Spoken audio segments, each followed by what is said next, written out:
7, we start looking at the administrative requirements now.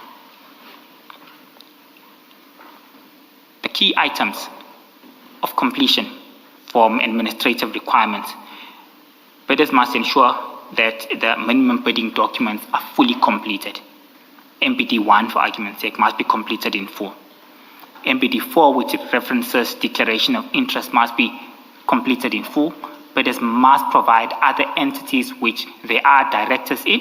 They must equally provide those MMA numbers from registration with supplier database from National Treasury. They must further ensure that the declaration of procurement of any procurement of above 10 million rand is included as MBD 5. MBD 8 is an essential to declaration of past SCM management experience. MBD 9 is an essential declaration which certifies the independent completion of this tender. The joint venture agreement is an essential matter of consideration. And the last essential administrative requirements, Chair, is the pricing schedule. Pricing schedule must be completed in full. In the instance where some bidders do not complete a price, they must put a dash or indicate that it's not applicable. This is to avoid issues if they are an appointed bidder, they now claim that they did not complete all prices in full, we then need to revisit the process. So we dictate that the pricing schedule must be completed in full without any mishaps. This is also, Chair, an effective process that is done independently by the bid evaluation committee, which is comprised of those individuals from supply chain management, the user department, as well as the tender owner. In this case, TMPD, it's a multitude of individuals who sit and assess these requirements independently. The second stage, which is essential, Chair, Sorry, Mr. Minister. Where that heading, certification of independent tender determination, who does that? Is it the bidder that does that certificate, or is it an internal? What does it mean, in fact? Maybe let me ask more simply. It's the bidder, Chair. In short, they make a commitment that all the information completed here is from us as the bidder, and we stand by it. Okay, thank you. Chairperson, I'm now going to move on page number 195 of the same pack. This pack now details a list of bidders that have been disqualified as a result of them being non-compliant to the administrative requirements that we've listed above. State all the bidders on board, and they list the reasons on which of those 7 administrative related matters the bidder did not comply to. Multitude of reasons are provided. It is fully aligned to the schedule that is provided above. It also demonstrates that due diligence is done in terms of double checking with the work of themselves, that the BEC have in fact disqualified the correct individuals in line with the schedule that has been prepared earlier on. So now, Chair, the bidders who remain and move on from administrative to mandatory compliance are the bidders who have passed the stage of administrative requirements. These are now listed from page 198. So, Chair, the purpose of me doing this is to outline the process and procedures which must be followed to validate the process is done A to Z to the T, and there hasn't been any glitch or mishap throughout the process. We're now sitting on mandatory requirements on page 198. On page 198 now lists the bidders on the top, and it gives the key mandatory requirements as a column, on your column towards your right. I know this page is upside down. However, the BEC, which is comprised of a multifaceted individuals from all departments within the city, then conducts an independent checklist of each bidder that's remaining. So, okay, we are now left with bidder 2, 12, 15, 19, and 21 on page 198 for argument's sake. The minimum requirements is, firstly, the bidders must have a CERA certificate. Do these bidders have that? They conduct the checklist, Chair. This is all under oath. There are declaration of interest that are completed by all members of the BEC. Mandatory requirements are completed accordingly from 1 up until, I think, 11 for bidders 1 to 21. Demonstration that an independent process is done, and we are still within the key requirements of the legislature process of awarding bids of this nature. If we move on for argument's sake to page 199, just to give you a picture of bidder 19. Bidder 19, for some reason, does not provide photographic evidence of vehicles as required in the specifications, meaning there's a glitch here and it's an area of concern. which means you might not be able to pass and go to the next stage, as well as the liability insurance of 10 million rand. It's already an indication to me that bidder 19, without saying his name, will be disqualified from the process for failure to adhere to the key requirements as designated by the mandatory requirements.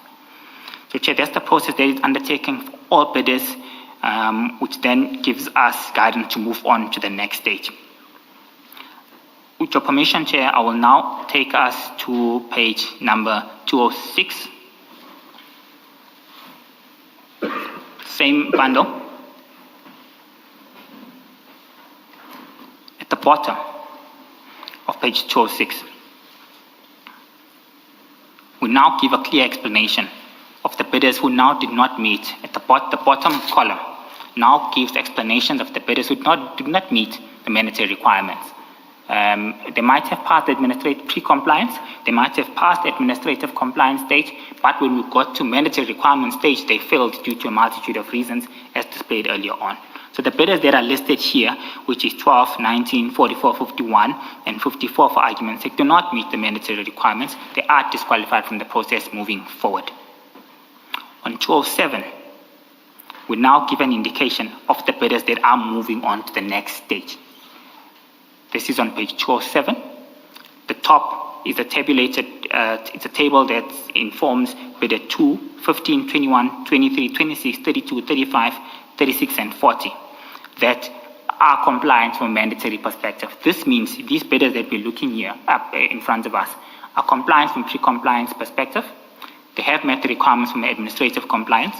They have met the mandatory requirements. They now be moving forward to the next stage, which is a physical verification, where the members of bid evaluation committee, I'm going to reiterate, Chairperson, they're made up of multifaceted individuals across the city, from supply chain management, TMPD, as well as the user departments are responsible for utilizing this tender, then must go out on site and conduct physical inspections and validate whether the vehicles that have been provided as part and parcel of the bid are actually those vehicles, and whether those vehicles meet those key requirements.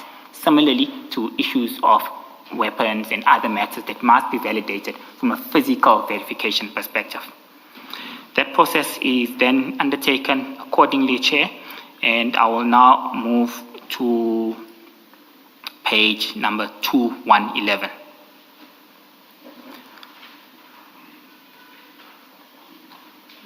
On 2111. 211.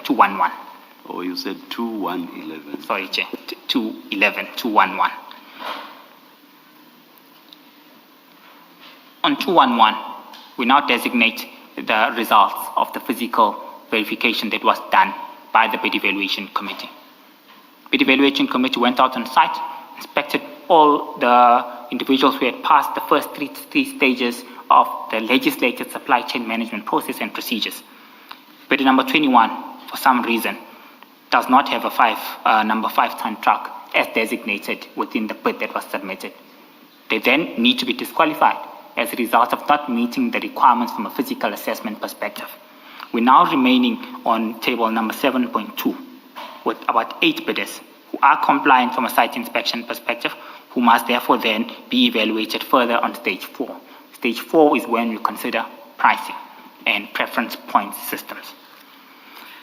Bidder 2, 15, 23, 26, 32, 35, 36, and 40, Chair, are now the bids who have passed the process from A to Z and at the last stage where they are evaluating the procurement process.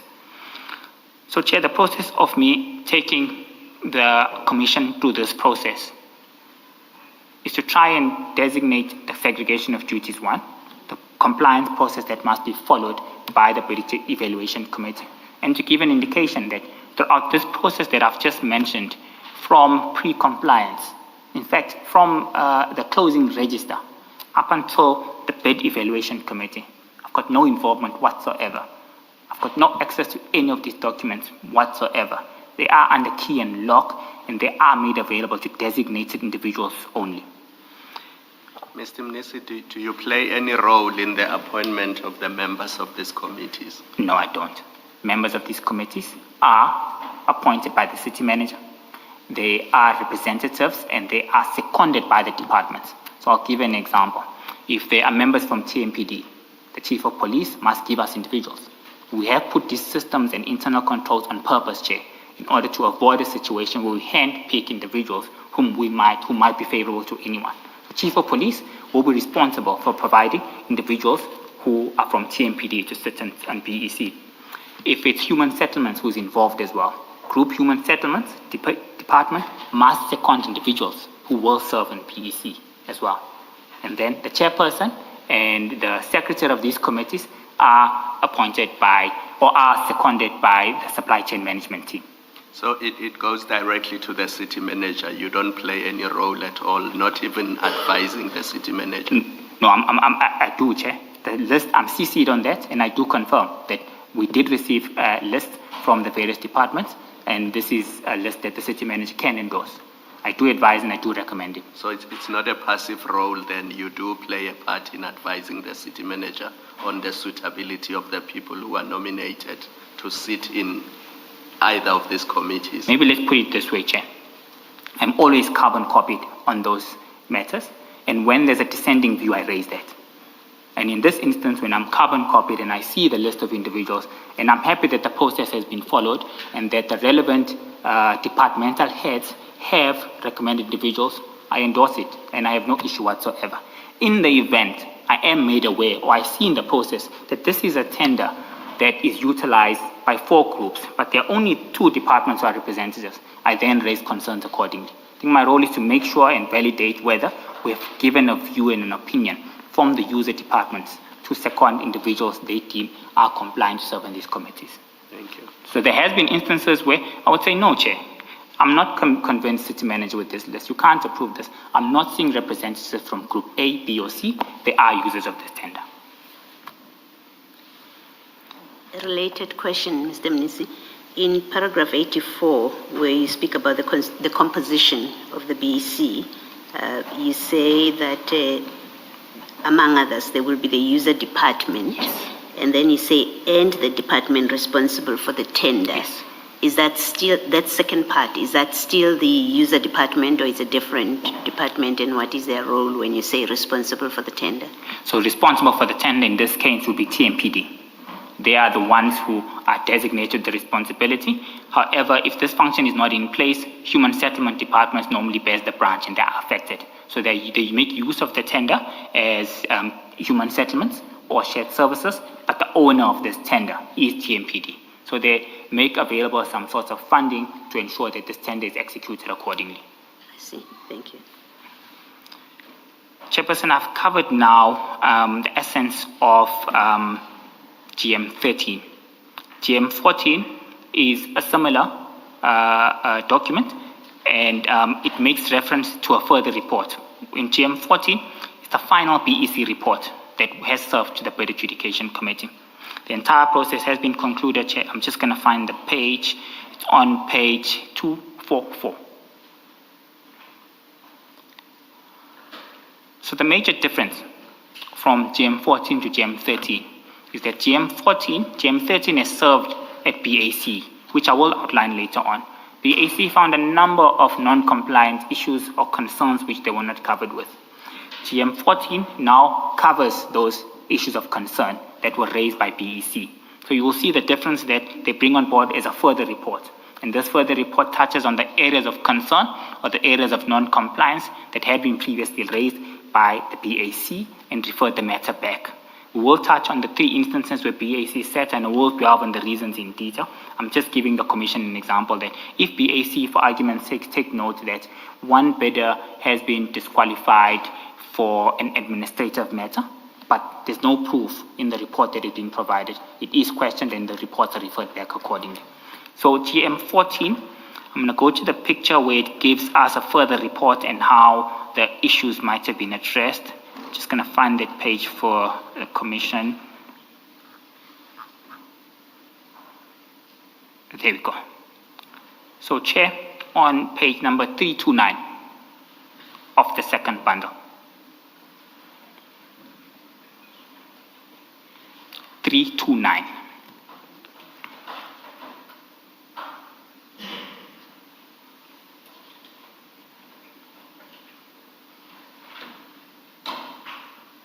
On 329, it comes back as a further report, and this is the major difference because this is the final report that serves at BAC now. It says as further report, matters raised by the BAC, 1 to 6. This was the issue that was raised. These are the responses that we are bringing on board as BEC. Sorry, Mr. Minister. Before going directly to GM14 from GM13, should you not have gone back to the narrative at page 21 and picked up from 84, which would then take you to GM14? Chair, I think what I was trying to do is GM13 is a BEC report that was referred back.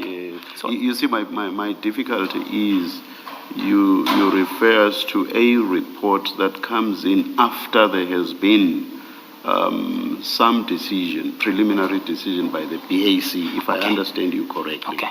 That's my difficulty because you have not told us anything about the BAC getting involved at this stage. So it's been BEC throughout. Do you get me? I get you, Chair. Yes. So on my statement, Chair, I start covering the events of the BAC from page 22, where I deal with each of the events. So I'm not sure you would want me to deal with just... Is it not page 21, paragraph 84? Yes, page 21, paragraph 87. 21, 87. On the first bundle, on my sworn statement, I start dealing with the process of the adjudication committee. 21 of my sworn statement, paragraph 87. So I'm almost getting to your concern, Chair, where we'll outline each. Okay, maybe let me hear you out, yes. So I'm concluding on GM14, and I'm saying on GM14, the purpose and the difference between GM13 and GM14 is that it comes as a further report now. BAC have raised concerns. I will outline on these concerns on each of the 3 occasions soon, Chair. They have raised concerns. BEC is now coming on board and saying, we have dealt with these concerns. This is our responses. It's then retabulated to BAC, and this is the final BEC report that was considered and approved.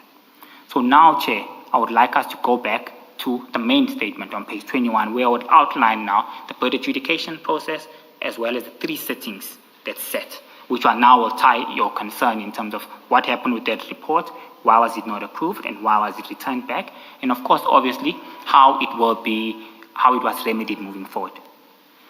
On 21 of the main bundle, or the sworn statement, I now deal with the bird adjudication committee process. The bird evaluation committee presents its evaluation outcomes and recommendations to the bird adjudication committee. On this instance, it was on 3 occasions for this tender, Chair. It was on the 4th of September, 2025. It was on the 18th of September, 2025. It was on the 25th of September, 2025. On 88, I cover in summary that on the first 2 occasions, the matter was referred back to the BEC. This includes GM13, Chair, where the matter was referred back to the BAC for further clarification, refinement, and alignment with the applicable supply chain management requirements. The bird evaluation committee duly considered the BAC's input and effected the necessary corrections and enhancements to the evaluation report, ensuring that all compliance, technical, and governance aspects were adequately addressed. Further to that... Before you go on to the next paragraph, and you don't need to refer us to the document if it's not necessary. The power or capacity of the BAC to refer back to the BEC, where is that contained in the SCM policy? It's in the delegation of authorities, Chair. When systems of delegations, the roles and responsibilities of the bird adjudication committee as per the MFMA, those are delegated. These are functions delegated to the city manager, who further delegates them further to myself, who I serve as the chairperson, as well as other members who are serving on the bird adjudication committee. So the real reason for referring back, if we see issues of non-compliance, if there's errors of non-compliance to the prescriptions, the MFMA regulations, as well as the policy, we are entitled to refer that back and not advise the accounting officer to appoint as a result of glitches which might not have been clarified by the BEC at that stage. So those functions are as per the MFMA delegations, delegated by the accounting officer to the bird adjudication committee. They are clear in the appointment letter that it gives to members of BAC committee as well, in terms of your roles, your responsibilities, and the key functions that you must execute. Okay. I don't know whether it's me not understanding your answer or maybe I didn't express myself properly.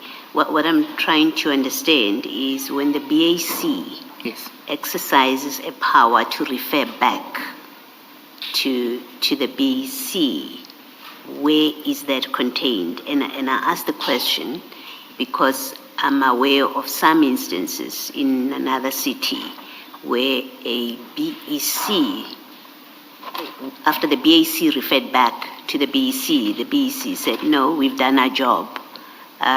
We are not going to look at this again. We don't have the power to look at it again. You must make your decision based on what we've submitted. So I'm aware of that kind of experience. It's that kind of question that I'm trying to determine whether your SCM policy authorizes the BAC to refer back to the BC instead of just making a final decision on the basis of the report that you have. You understand what I'm asking? Yes, Chair, I understand. So, Chair, I can confirm the policy is clear, and the policy makes reference to the BAC performing its function and ensuring that the process has been followed to the T without any glitches or shortcomings.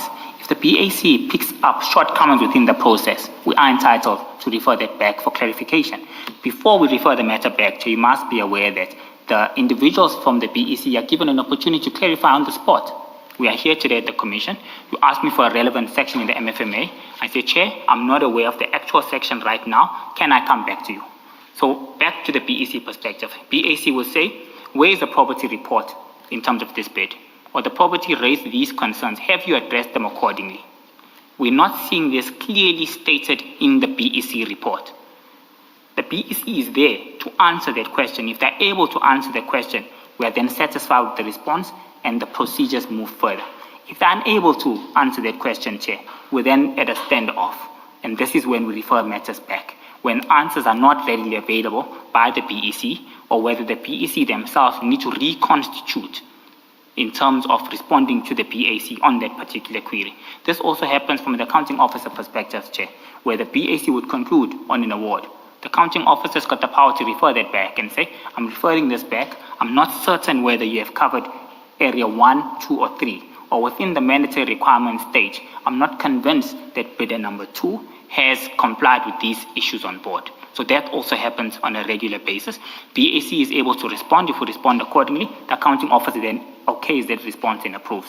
So in this instance, the answers from the BEC were not readily available.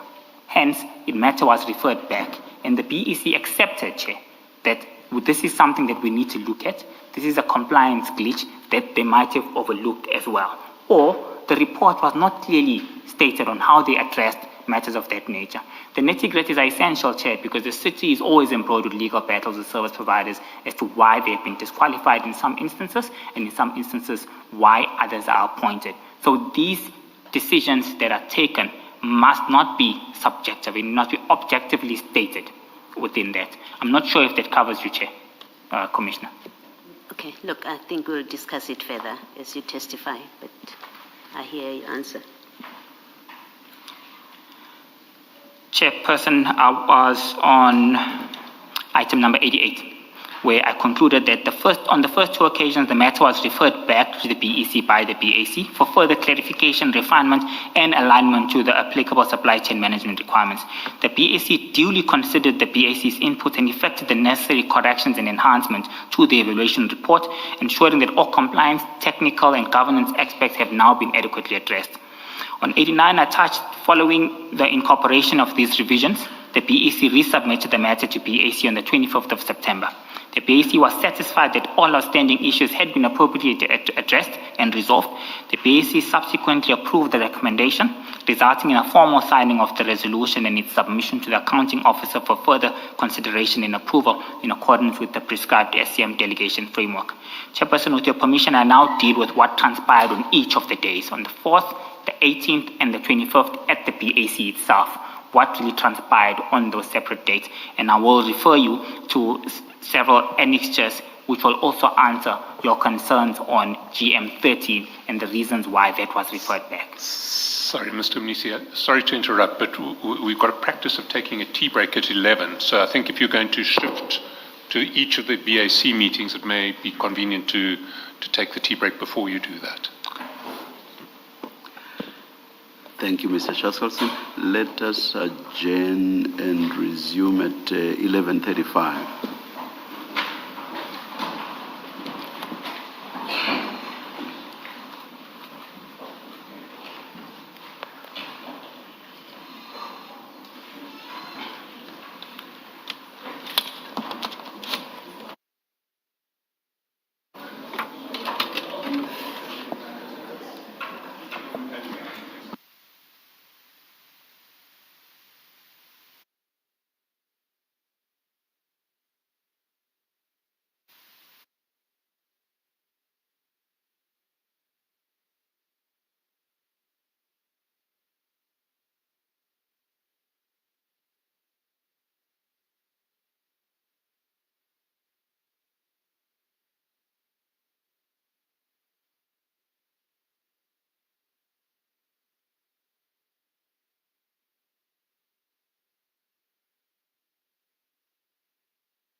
All right, it looks like we are ready to resume. Please make sure that your cell phones are off. Thank you.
Let us adjourn.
We are now ready. Cell phones off, please. Thank you.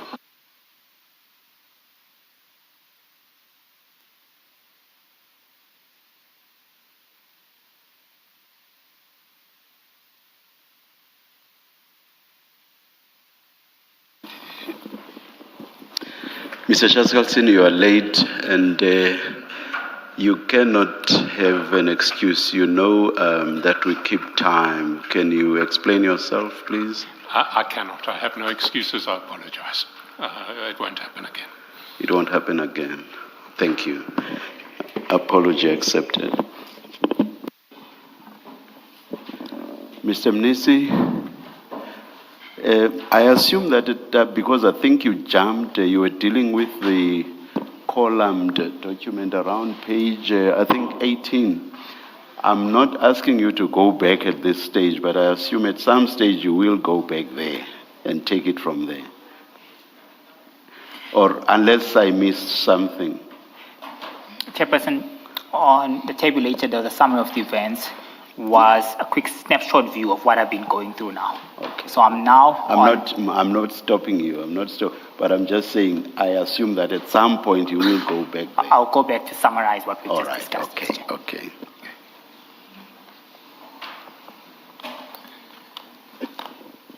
Please continue. Thank you, Chair. I'm now moving to paragraph 90, where I start setting out the sequence of events and proceedings which occurred on the separate BACs being the 4th, 18th, and 25th of September, respectively.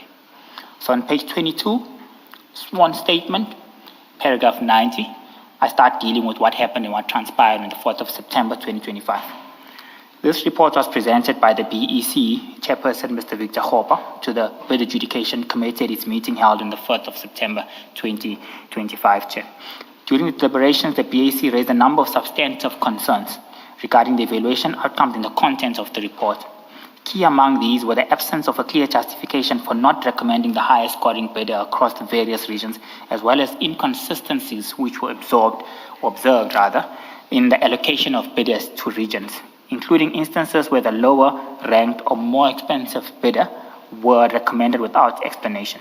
The BAC further noted concerns relating to the pricing and commercial viability. BAC indicated that certain bidders may have quoted unrealistically low prices, potentially affecting their ability to deliver on the required service, and confirmed that at least one of the bidders had acknowledged their inability to perform at the quoted rates in writing. However, the BAC found that these considerations were not sufficiently documented or substantiated within the report that was presented to the BAC.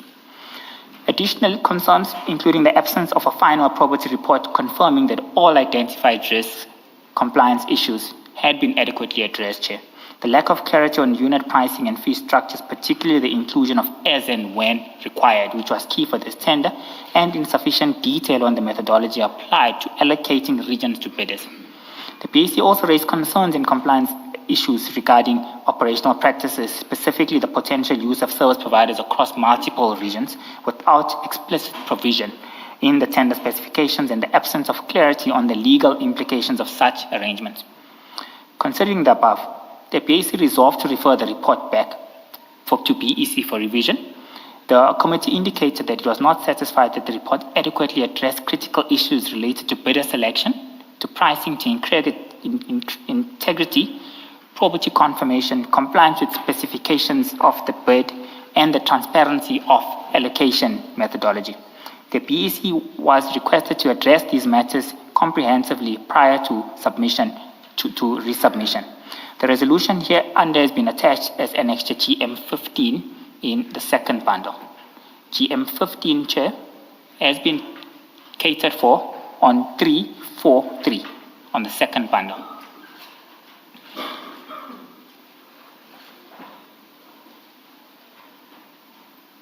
So what we see on GM15, Chair, is an actual bid adjudication committee resolution, which outlines the recommendations which were brought on board by the BEC. It gives the clear explanation or guidance in terms of what transpired during the meeting and what were the concerns that were raised.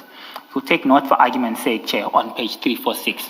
On 346 of this Annexure GM15, we summarized that it was agreed, therefore, that the report be referred back to BEC on the basis that BEC was not comfortable with the following. 1, the pricing per award leads to bulk pricing, and some of the pricing in the fee structures are as and when. BEC further notes that as and when is not standard pricing. The report does not provide an explanation as to why the highest scoring bidder has not been recommended. Can you please explain the concept of as and when pricing? So, Chairperson, it's a rate-based appointment, meaning there will not be illegal invasions every day. So if we do an appointment without clearly stipulating as and when, the bidders might take advantage of that and submit a monthly invoice, even when there was no work that has been done in terms of removal of illegal structures or invasion. Oh, thank you. The third aspect is that we as BAC were fully aware that this bid underweight property. However, the final property report was not provided to the BAC at this stage, confirming that all the concerns that were raised had been addressed.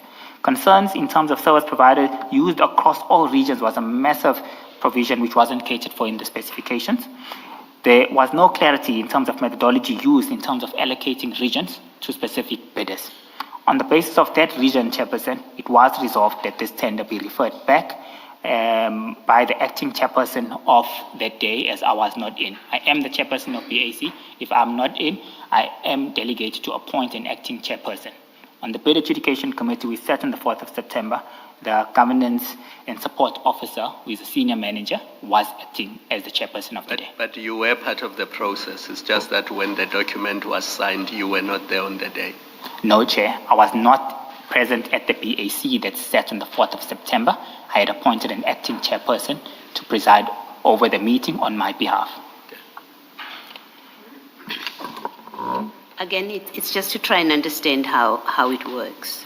So where you were reading now, second bullet, for example, it says the report does not provide, this is the BEC report you're referring to, it does not provide any explanation as to why the highest scoring bidder has not been recommended.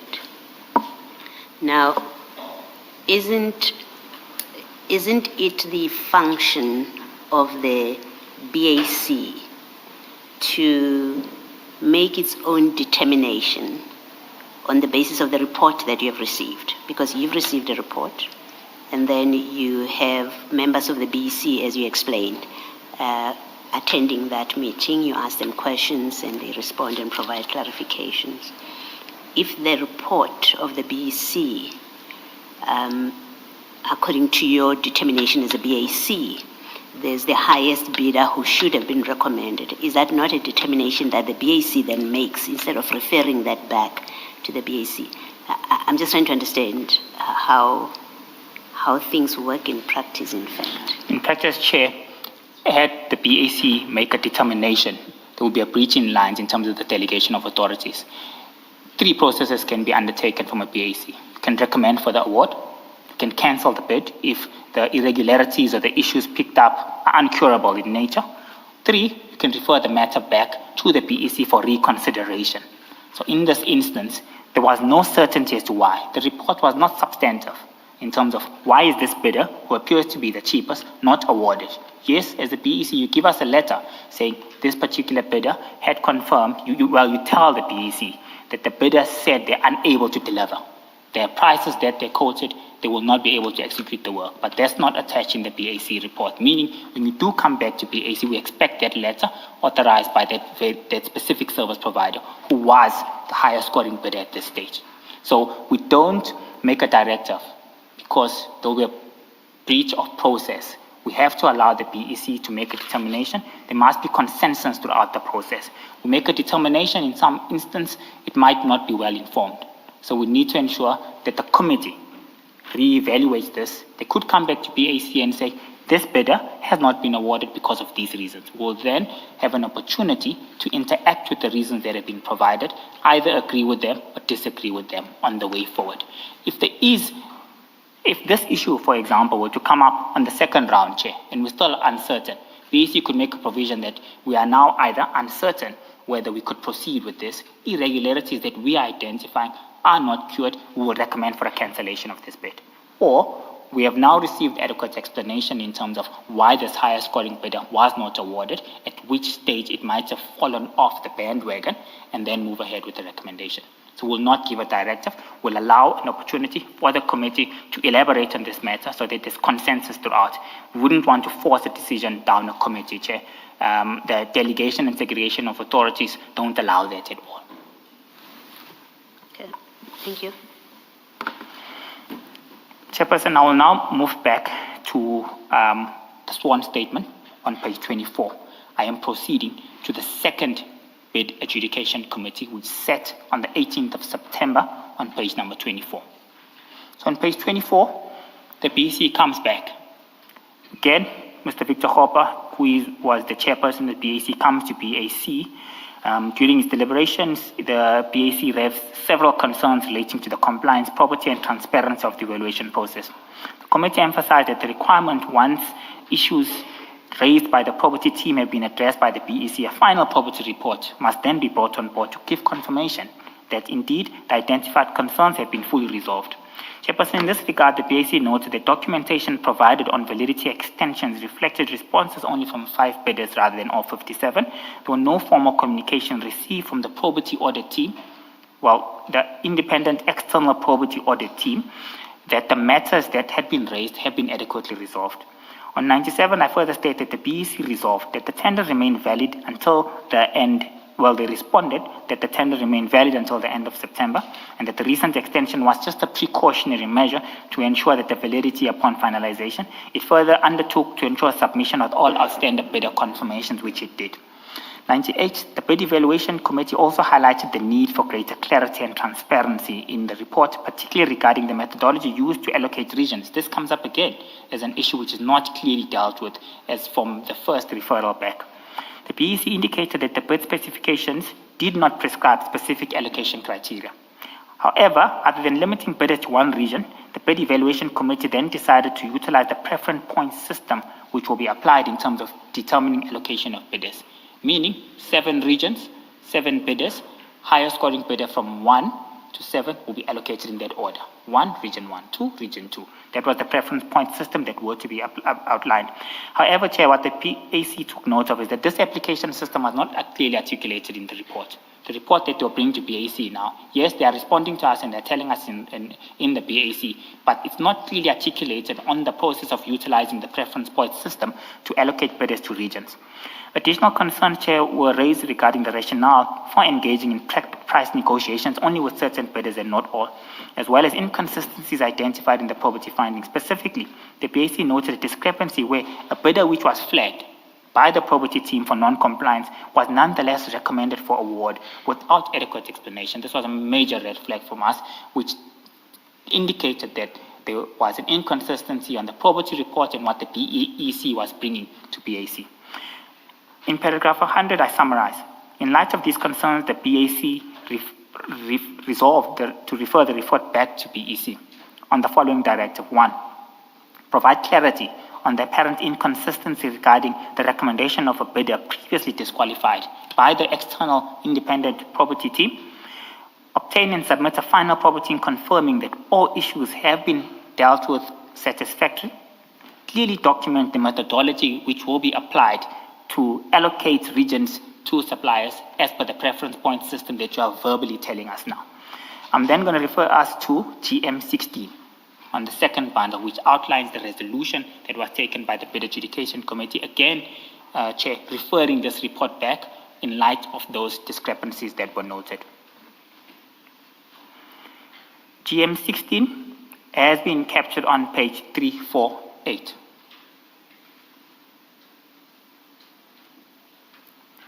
So you'll see now that there is improvement in comparison to GM 15. Firstly, there's no blanket amount that is now given to each bidder.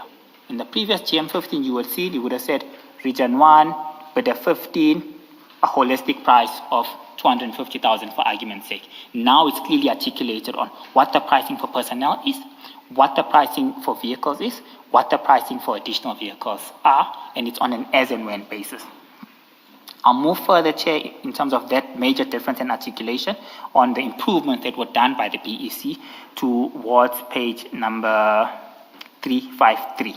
Well, let's start at the bottom of 352, where during the discussions on the matter, the Bid Adjudication Committee meeting held on the 18th of September, the committee resolved the following. I've touched on this in my summary that after the findings provided by the property team, they had been addressed by the BEC. The property team must now provide a final report giving us assurance. You can't just tell us by word of mouth as BEC that property team have confirmed the report is now fine, you can approve. We need a portfolio of evidence to convince us as the BAC that indeed that certainty was obtained. Second point was, in terms of the property team raised concerns on the validity of extensions, and the committee further noted that supporting documents in terms of validity extensions attached only for 5 bidders, therefore confirmation had been provided to the property team, and this matter was resolved. Adequate evidence was provided within this BAC. We were comfortable with that.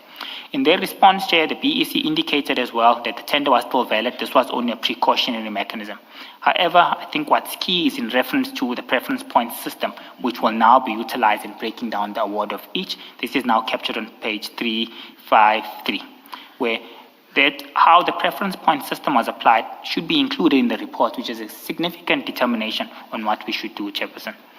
There were also concerns raised in the report that do not provide reasons why the BEC negotiated with bid number 36. There was no adequate reasons for whom they considered prices to be high, but have not negotiated with other bidders like bidder number 40. It was very odd for BAC. Why wouldn't you conduct a bid negotiation for all bidders who are subjected to our prospective bidders? Similarly, on 21, that in their response, BEC indicated that they compared the VAT exclusive and inclusive price and benchmark provided by the department and the sourcing strategy as per the BEC report that I indicated earlier on, and noted that the inclusive price on NIST were higher, therefore opted for negotiation on this. They were of the view that bidder 40, for argument's sake, was within the sourcing strategy and was not above the pricing. But now on page 21, on the property report, clearly indicated, Chair, that bidder number 2, without mentioning its name, well, I think I should, that on bidder number 2, Vimtsiri Security and Protection Services, Chair, did not submit 3 years audited financial statements. This is what was indicated in the property report, mind you. However, they were disqualified, indicated the bidder did not have a 5-ton truck, therefore were disqualified. However, the bidder is being recommended for Region 5. That was a major concern that BAC had picked up, BAC had raised, we therefore had to refer the matter back. So in short, on 354, it was therefore agreed that the report be referred back to the BEC for them to consider the following. 1, provide clarity regarding the disqualification from the property team, where the external property team says, bidder number 2 of Vimtsiri Security Services must be disqualified, but the BEC in any case moves ahead with the recommendation. Major concern for us, we couldn't agree to this, it was referred back. Obtain a final property report confirming that all matters have been addressed. Remember, I indicated, Chair, earlier that the BEC verbally indicated to the BAC that this bidder number 2, the matter was deliberated with the property team, it was effectively dealt with and they were compliant. However, we couldn't rely on that. We needed physical evidence in the form of a property confirmation report as we would normally have. Include in the report how preference point system would be applied. For those reasons, Chairperson, we therefore referred the report back. You'll take note, Chair, that I was back in this sitting. I was chairing this sitting of the BAC on this day, on the 18th of September 2025. Chairperson, I will now go back to paragraph 101 on page 25. I now deal with the outcomes of what transpired at the BAC on the 25th of the final BAC now, which sat considering this matter on the 25th of November 2025. The report was presented by the BEC Chairperson, Mr. Victor Hopper, to the Bid Adjudication Committee at its meeting held on the 24th of September 2025. During these deliberations, the BAC took note of further issues that bidder number 32, El Shaddai Security Services, bidder 35, Ngapashia Construction and Project, as well as bidder number 15, 2 Corps and Security Services, at this stage were non-compliant at the time of evaluation. Accordingly, the BAC directed that the provisions of SCM Regulation 43 be applied for these bidders. The committee further noted and accepted that the confirmation that all issues previously raised by the property team had been satisfactorily addressed, as evidenced by the attached final proactive forensic assurance review addendum report that was provided, giving the BAC assurance that all these matters have been dealt with accordingly. On 105, I conclude on the outcomes of BAC that in light of the above, the BAC finally approved the recommendations of BAC subject to the implementation of Regulation 43. It was further noted that subsequent to verification through the centralized supplier database system, there was confirmation that was received that affected bidders were now tax compliant. The resolution of this sitting, Chair, has been captured as Annexure GM 17. With your permission again, Chair, I will request that we move over to bundle number 2, to page number 355, wherein I want to take the committee through GM 17.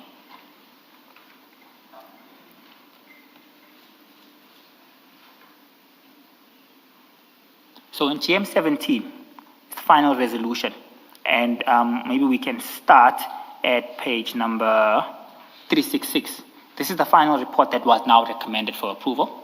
It was recommended by myself as the chairperson of the BAC to the accounting officer for approval. It was subsequently approved after validation and confirmation by the accounting officer.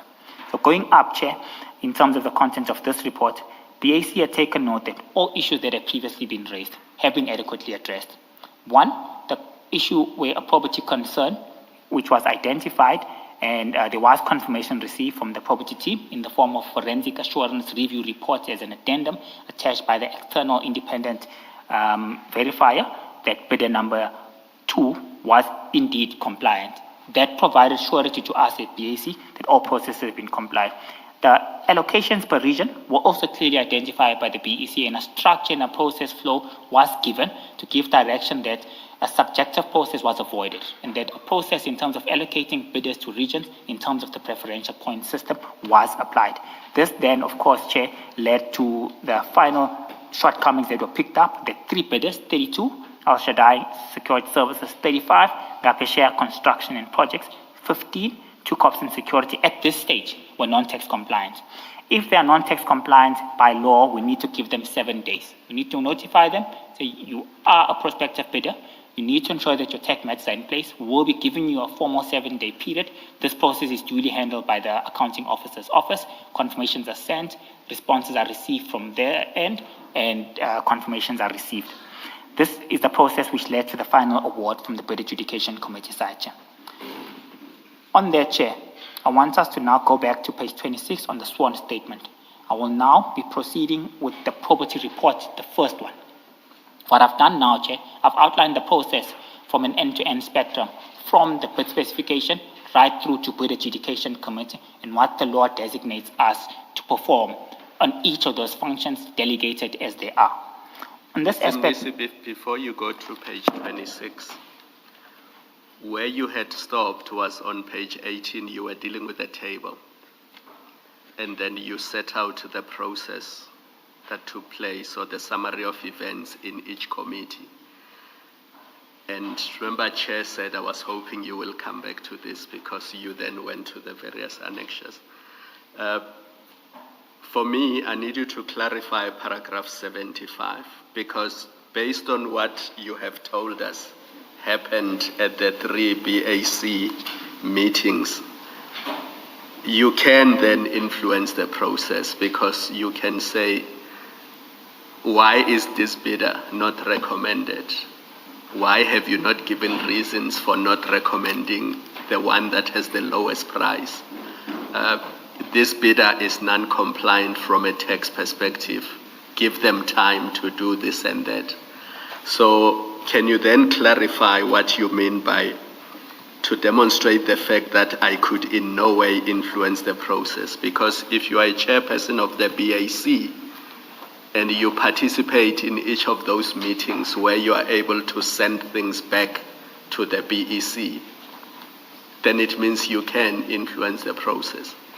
I would understand if you had framed the paragraph to read as follows: up to the stage of the BEC, you can't influence the process.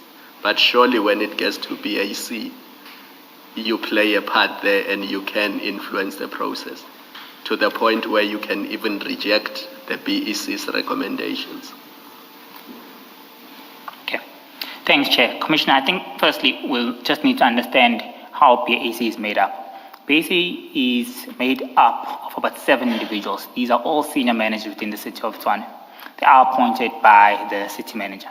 My role as delegated in terms of the SCM function is to be the chairperson of the Bid Adjudication Committee. So, Chair, influencing a process and directing proceedings in compliance with the relevant laws and regulations, from my perspective, is 2 completely different issues. So if we were to analyze and scrutinize documentations in front of me, applying the rules, laws, and regulations and prescripts of the law, it's not a process of influencing, it's a process of validating, providing assurance, and ascertaining that all key compliance mechanisms have been followed. So, Chair, with respect, I would like to maintain the statement that I do not influence, but I play an oversight in terms of ensuring that all due processes are followed accordingly at the stage of the Bid Adjudication Committee.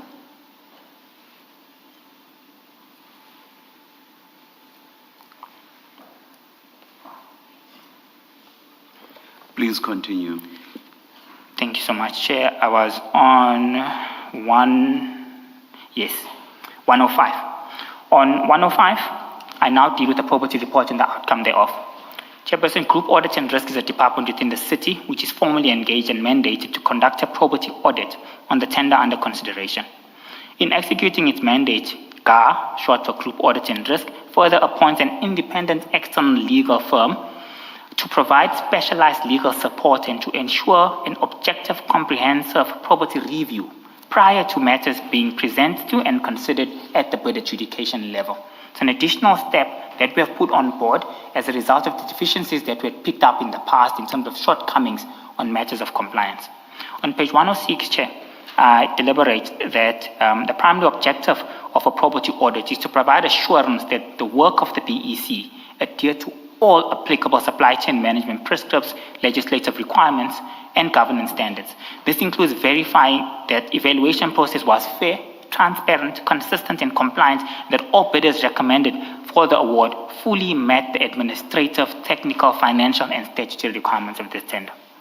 The probity process further entailed the identification and assessment of potential risks, irregularities, deviations, and the provision for corrective recommendations to ensure full compliance prior to adjudication. In this regard, it is important to note that the probity findings and recommendations carry significant governance weight and are regarded as authoritative. As such, they are required to be fully addressed and resolved and cannot be disregarded or overridden without appropriate justification and due process within the applicable regulatory framework. The detailed property report has been attached as Annex to GM in the second bundle, GM 18. Again, Chairperson, with your permission, I would love us to go to GM 18, and it is situated on page number 367.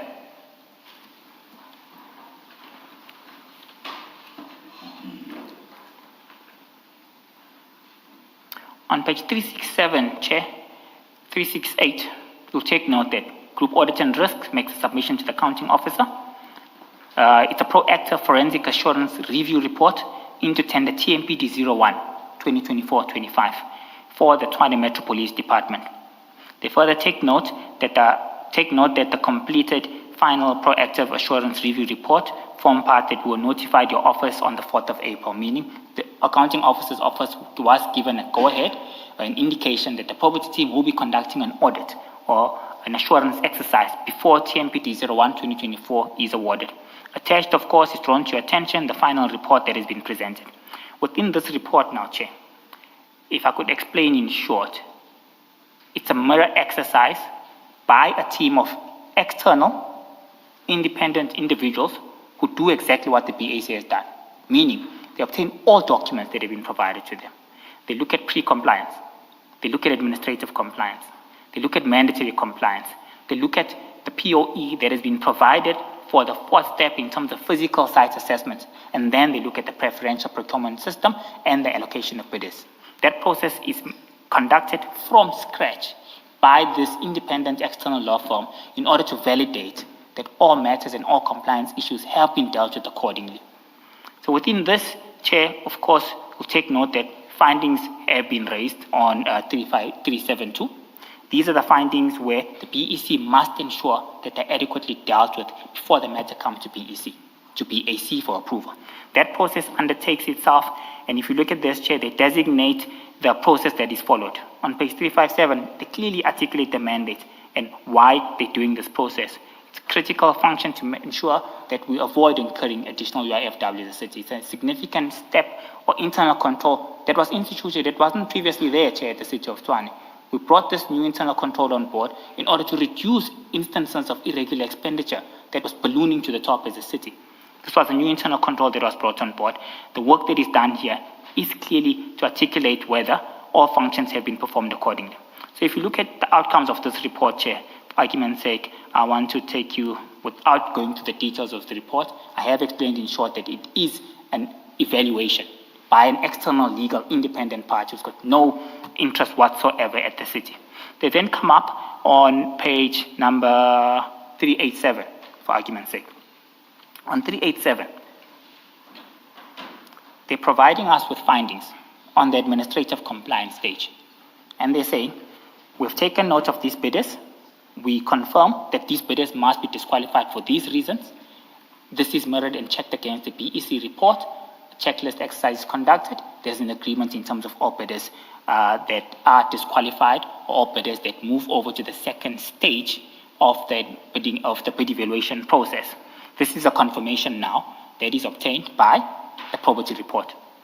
I'm going to move on to 391 of the same report. 391, item 11.5. probity report gives guidance that the following bidders complied with administrative compliance and were therefore evaluated to go through to the second stage. They list the bidders 2, 12, 15, 19, 21, 23, 26, right up until 54. They confirm that they have checked all of these issues. Administrative compliance is in place. They are validating that as the probity assurance team. They then move over to 392 and saying on 392, mandatory requirement stage 2. They take note that for argument's sake, bidder number 12 is not compliant, meaning they did not attach public liability insurance review. They cannot move over to the second stage. Work of the BAC is to validate whether this has been catered according to the BAC, which indeed it was. The next stage, Chair, I want to take you through is on page 393. On 393, on 11.7, they provide a list of bidders who were compliant on stage 2 on the mandatory requirements, who are now eligible to go through to the next stage in terms of the supply chain management process. They give the list of these bidders from 2, 15, 21, 23, 26, 32, 35, 36, and 40. Then the last stage, they also conduct a site inspection on their own, Chair. On their own, they conduct a site inspection, they validate. I'm on page 394 now. On 394, the third stage of the probity report is to conduct site inspection and to validate. So if you look at this report on page 394, the proactive forensic assurance report, who are independent individuals, completely external from the city, confirm that 2 bidders, 21 and 2, are not compliant at this stage. Remember, we had taken note on bidder number 2 that there was an issue, and BAC had referred this report back, and we required an addendum report to give us surety that this matter had indeed been completed. Nonetheless, we'll then proceed, Chairperson, to page number 395, where they give us further report that bidder number 2 and 21 are non-compliant at this stage. However, the following we are happy with. On page 395, on 11.11, they provide an outcome of evaluation that the following 7 bidders complied with stage 3 of site inspections and were evaluated to go through to the pricing stage. They provide these bids. They conclude that the findings cast doubt on the integrity of the tender process undertaken in the city. While they are significant enough to make the process irregular and expose the city to litigation, the BEC may still correct the identified defects before submitting this report to the BAC for final recommendation. This is then the process that is undertaken, a correction, a removal, and a confirmation to align to what the independent party have brought on board to us as a BEC stage. They then give their final recommendations. They certify the report true and correct, Chair. I was just giving an indication before I go to GM19 of the final probity report, what their role is, how they fit in at the city as well. Chairperson will now, with your... Just before that, are all these steps done serially or sequentially? After PAC is concluded, Chairperson. That's why you... I mean all the probity steps. Yes. The several probity steps that you've been dealing with. Yes. Are they done serially? Chairperson, they are done after after the work of the PEC, not while the PAC is doing administrative. No. I'm within the probity, the Yes. external entity. I'm talking about within the probity. Mm-hmm. Are the various steps that you've been dealing with done sequentially? Yes, Chair. There's this one. You knock off whoever needs to be knocked out. You move on to the next one. You knock off all the way, all of them sequentially. Correct, Chair. I would understand with just one example, for instance, when you have to go to the various sites. Yes. I would understand that would have to be done separately. Yes, Chair. I'm not so sure that you have to do all the others, which may well be a desktop exercise. I'm not so sure that they need to be done sequentially. Chairperson, there's only 7 bids, so that is done in a day. The site assessment could be done in a day. Okay, all right. I'm asking because I seem to recall that there was testimony that said there are lots of delays as a result of the probity exercise, amongst others. I think there was such evidence. You'll take note that this bid closed on the 2nd of October 2024, but the final award was, from a BAC perspective, was made on the 25th of September 2025. But in all due respect, Chair, these are necessary processes to curb irregularities until we finalize the digitalization of our SCM platform. We rather deal with delays of this nature. We rather encourage proper planning by departments, wherein we encourage that a tender process must be undertaken 12 months before the end of a new tender, until we are certain that the digital process is in place and we can with certainty deal with issues of illicit activities and corruption. So these delays, Chair, are necessary. Without this property report having been done, we would have appointed bidders who shouldn't have been there, Chair. I'm by no means suggesting that you should not have it, not at all. I'm not suggesting that. Yeah. Yes, I'm Chair. just, and of course, I think it was in the context of a different bid, not this one, if I'm not mistaken. But my point stands. I forget which. It was one of the very first witnesses from Tshwane who said that there are delays that result from the probity exercise. So that's why I'm engaging you on this. True, Chair. But I still deem these delays as necessary to at least ensure that there are no irregularities and that the city is not subject to litigations from errors which could have been avoided. This was a necessary internal control mechanism to reduce irregular expenditure, one, and to curb illicit activities, Chair. Thank you. Mnisi, I think, Mr. Mnisi, the point that the other witness made was the result of this delay is that the previous tender or the award, which has already expired, then has to be extended.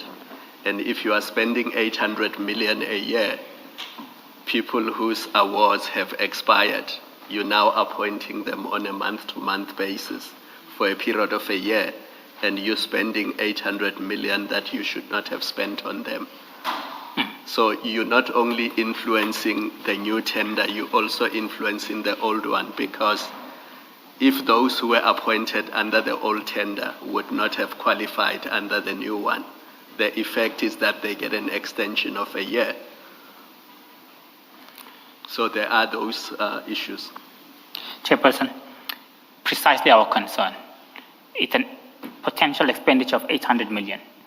And were we to proceed with an award without this necessary assurance exercise, would be doing injustice. You'll take note that on the instance that we are referring to, I think it's TMPD 2 on 2016, that process was deemed irregular, Chair. And had this exercise been brought on board, it could have been easily avoided at that time. So we're always encouraging all departments to ensure proper planning until a point in time where we are able to have the digital systems on board to curb this where there's certainty. At this point, Chair, this is such an essential exercise. The city was sitting with irregular expenditure almost with 18 billion rand. The situation I, as the chief financial officer, as well as the city manager, couldn't afford for this to continue. Hence, the resolution is you must ensure that bids are advertised at least 9 to 12 months before they end, because we need to ensure that the proactive forensic assurance exercise is undertaken. Once we are able to confirm that the digital system is on board and we're able to deal with petty, inconsistent, illicit activities, we'll then deem this as an additional exercise. At this point, it is a necessary exercise. If we were to spend 800 million on a new tender, we need to be certain that all processes have been followed to the T. From the extension, Chair, if you look at our extension notices, in some instances, it's on a month-to-month basis. It's not really a blanket approach of saying you will now automatically get the new 800 million as the old bidders. It's a month-to-month, where we still give departments an opportunity to fast-track and finalize this process. Also, Chair, what I want to add is that mechanisms of escalations of delays are there for departments to deal with.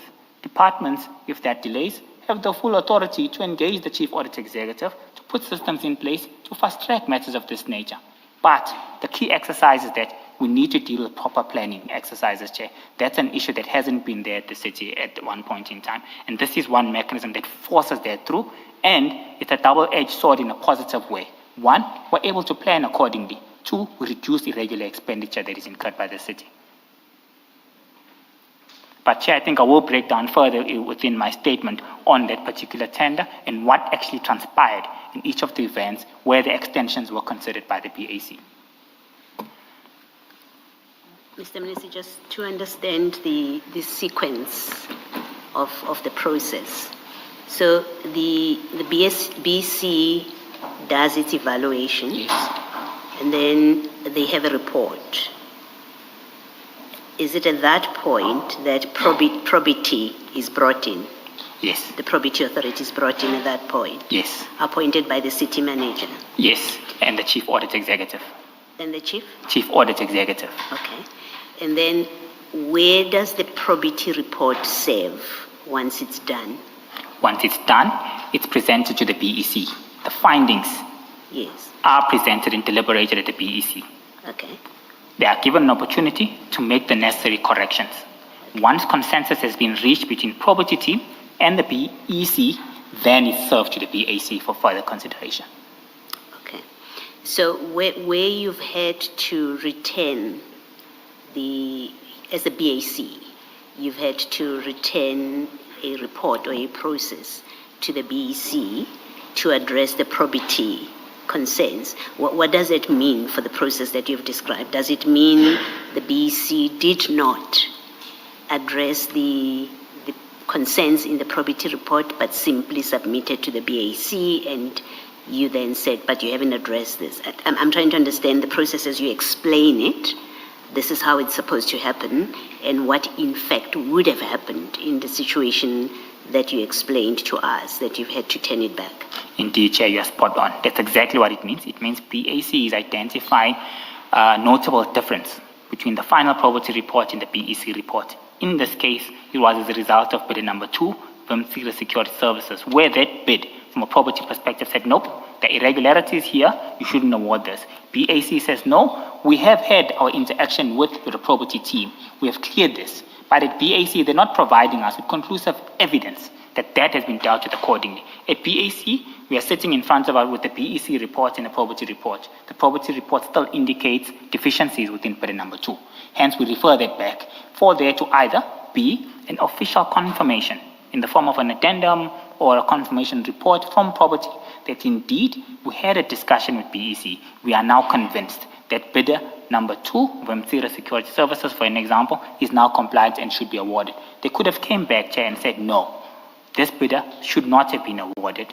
We maintain our stance that we did not confirm 1, 2, and 3 issues, which means the BEC must ensure correction. Probity report, as part of our internal controls, is authoritative in nature. Unless you've got substantive reasons to differ with that, then we'll allow that. Otherwise, Chair, a third-party confirmation is superior from all quarters of the accounting fraternity. The Auditor General relies on a third-party confirmation. This is a third-party confirmation that I would rather place my reliance on than an internal report as well.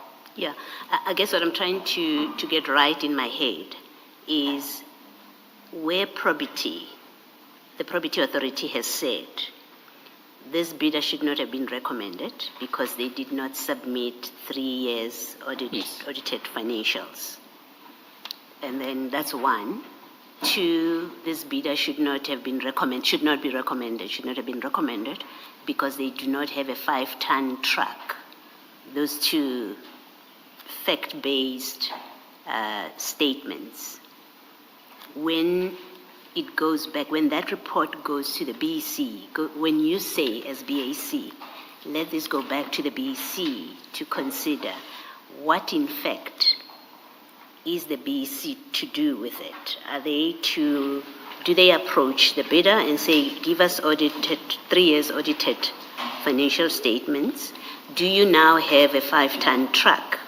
And then come back to you and say, oh, now they are compliant? Or how exactly is the BEC to fix those two issues that are specifically flagged by probity? Thanks, Commissioner. In this case, the BEC was confident that all those non-compliant documents were there. They were confident, hence they say to BAC, we have met this, we are certain that 3-year financial statements and confirmation of a 5-ton truck is available.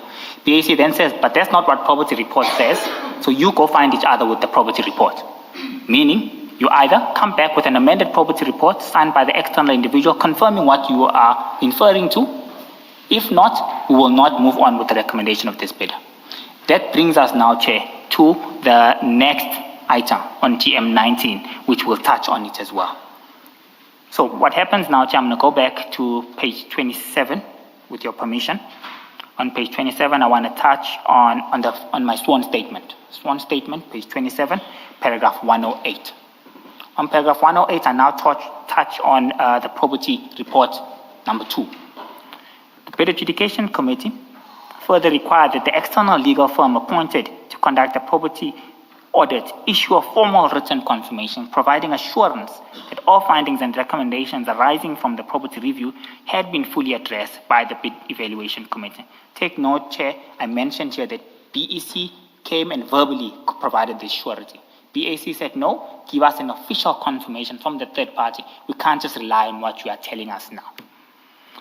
On page 28, 109, the requirement was intended to ensure that independent verification that all identified compliance gaps, risks, and procedural deficiencies, Chair, had been satisfactorily addressed prior to the final adjudication. The BAC emphasized that such confirmation should explicitly attest to the completeness and adequacy of the corrective actions undertaken by the BEC, thereby reinforcing the integrity, transparency, and defensibility of the procurement process in line with the applicable supply chain management process. At this point now, Chair, I want to refer the committee to Annex GM 19 on the second bundle.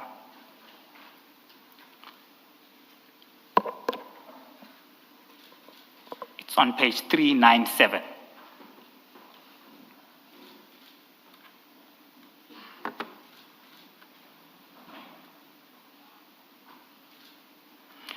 On GM 19, this is now the final communication or the second addendum where the property team confirms that we refer to the above matter in the comments of the Bid Evaluation Committee report dated 18th of September. We note that the following comments for the BEC regarding Vumsiri Protection Services C bidder number 2.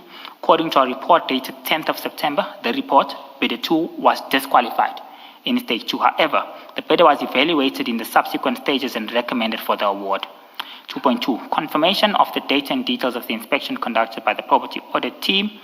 3, consideration of the above hereby clarify the issue raised. We confirm that at the time of the initial review of the tender documents of bidder 2, the property team erroneously concluded that the bidder did not submit audited financial statements for the recent 3 financial years, the AFS. As a result, the bidder 2 was disqualified stage 1 administrative compliance. 3.2, however, following the further engagement and reassessment of the tender document, it was discovered that bidder 2 had submitted the audited financial statements, the AFS. As such, we evaluate bidder 2 in respect to stage 2 and 3. 3.3, in stage 2, we evaluate the bidder as follows. Mandatory requirements. Mandatory requirements in relation to a 5-ton truck. Bidder number 2, Vumsiri Protection Services CC, confirmed. 3.4, initially due to the erroneous disqualification in stage 1, bidder 2 was not evaluated in stage 3. However, in the report, it was erroneously stated that the bidder 2 did not have a 5-ton truck. Due to the reasons advanced above, we proceed to evaluate bidder 2 in respect of stage 3 as follows. Inspection, report for Vumsiri, bidder 2, Vumsiri Protection Services CC is confirmed. We conclude, Chair, that bidder 2 qualified in stage 1, administrative, and we hereby amend paragraph 11.4 of the report accordingly. 5, the following ratification in the error of stage 1, but it was evaluated in both stages 2 and 3 and qualified to be recommended for the award as per the report. This is now, Chair, confirmation that indeed the matter has been resolved between the BEC and the property team, and there is now alignment and there's consensus between the two. In this which you are reading, where, you see, with respect to the audited financial statements, it seems documents were overlooked by the probity authority. That's how, my summary of what they're saying here. But then it's not clear how the basis for reversing the decision about having a 5-ton truck. It's not clear on this document. And yet the BAC seems to have accepted this as having cleared the thing. I think that's a difficulty that I have, that I'm trying to clear in my head about how this process in fact works. So, I mean, in this, and this is not me probing, it's again just seeking to clarify what these documents are supposed to represent and how the process works. So you have here, as I said earlier, one of the issues raised by Probity was there's no 5-ton truck. Now this letter says, oh, this issue has become resolved. It's not clear on what basis, and when it gets to the BAC, what is before the BAC that satisfies the BAC that this company now does have a 5-ton truck and should be awarded the tender. It's something missing that's not clear to me. Okay. So, Chair, in short, if you look at page 399 on stage 3, at the top they indicate that stage 3 inspection. What this tells us as BAC is that they went out and they verified this, Chair, and they confirmed this. In their earlier report, they say they did not even go out. If you look at page number 398, 3.4, initially due to the erroneous disqualification in stage 1, but the 2 was not evaluated in stage 3. This tells me, or tells us as the bid adjudication committee, they didn't even go out. There was no need to go out and validate whether they have a 5-ton truck because they were already disqualified in the administrative review stage. However, they said it was erroneously stated from their side that the bidder did not have a 5-ton truck. That simply indicates, Chair, they did not go out at this time because they were disqualified on that basis. On 398, stage 3 inspection, that's a confirmation that they went out. From a bid adjudication process review and us scrutinizing the submissions that were received, this gives us surety that, 1, they have assessed the audited financial statements from an administrative perspective. 2, they went out to confirm that the mandatory requirement of a 5-ton truck was available. Hence, they're putting their head on the block and giving us surety that this has complied to the T. Hence, the BAC placed reliance on this as a confirmation to resolve, I don't want to say the conflict, but rather the area of concern that was picked up.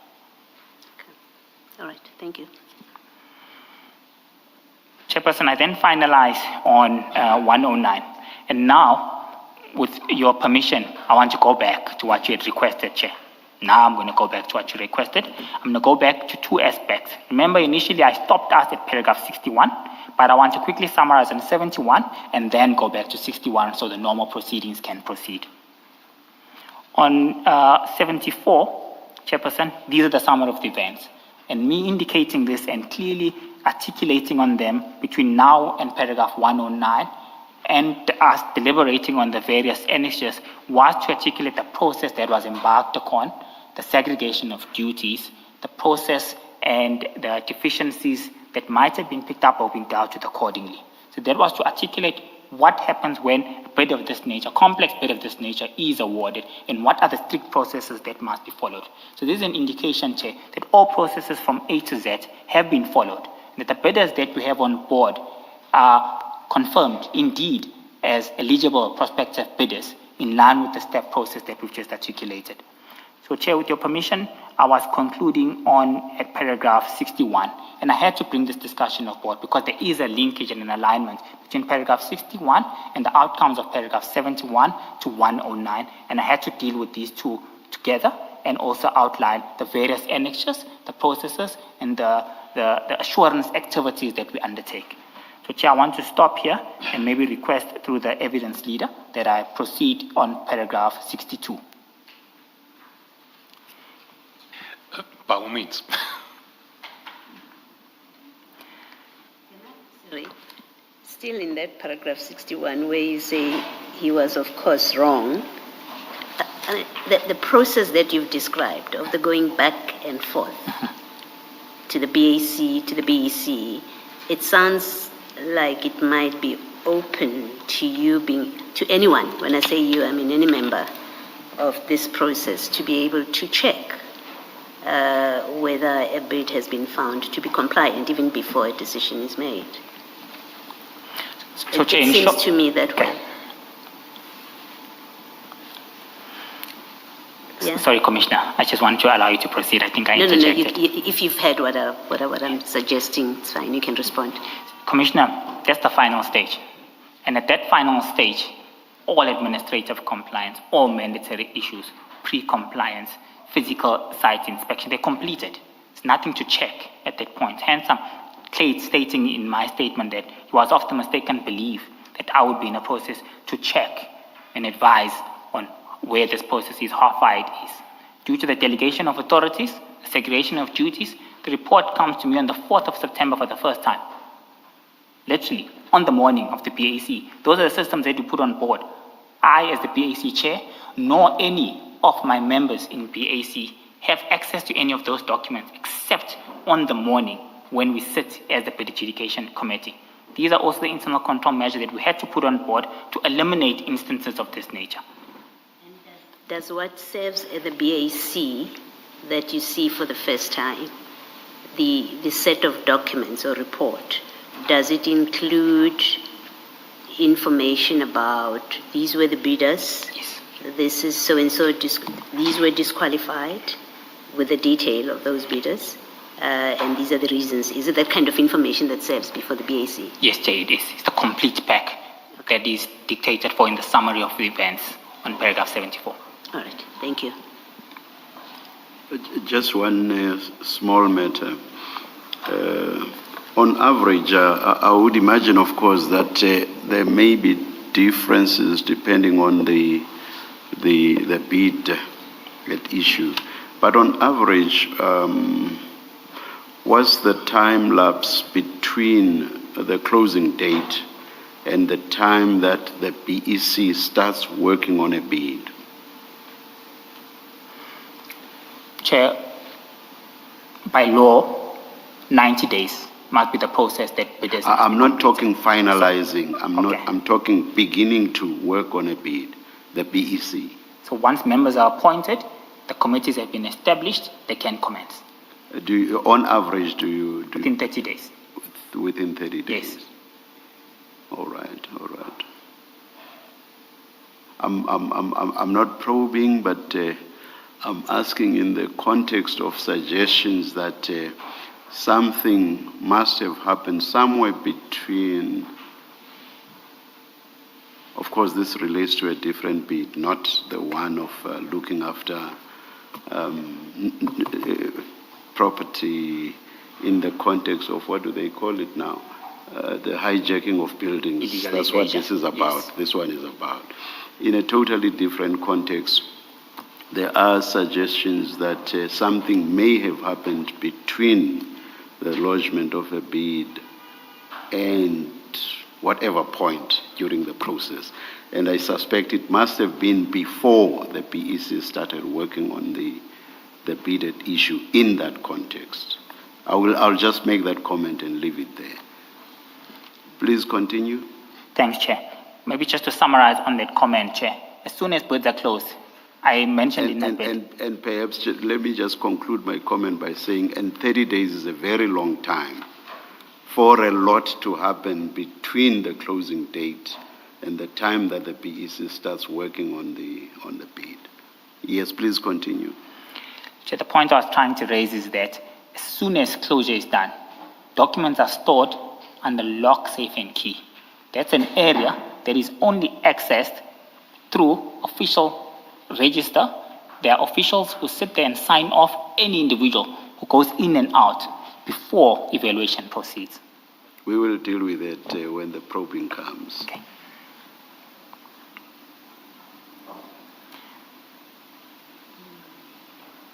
Chair, I was going back to paragraph 62. On paragraph 62, I'm addressing the matters at paragraph 2.12.2. On 2.12.2, the request was that I must give details whether you have assisted directly or indirectly any of the bidders in respect of TMPD 02, 2016-17, TMPD 01, 24-25, and TMPD 03, 24-25. This is as per the 10-6 notice. On 62, I start dealing with at paragraph 2.12.2. 62, I respectfully point out that the above-mentioned bid was awarded prior to my award prior to my appointment within the city of Tshwane. I accordingly confirmed that I was not able, nor would have been possible or practical for me to assist either directly or indirectly any bidder in relation to the said bid at the stage of its original award. I do, however, place on record, Chair, that I later and more fully explained below participated in the consideration of extensions of the said bid. This was as a result of the fact that a replacement tender had not been finalized and put in place at this stage.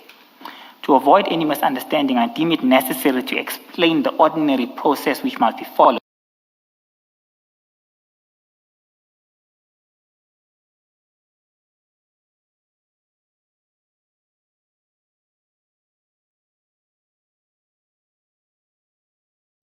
In relation to extensions of an expired bid, any specific.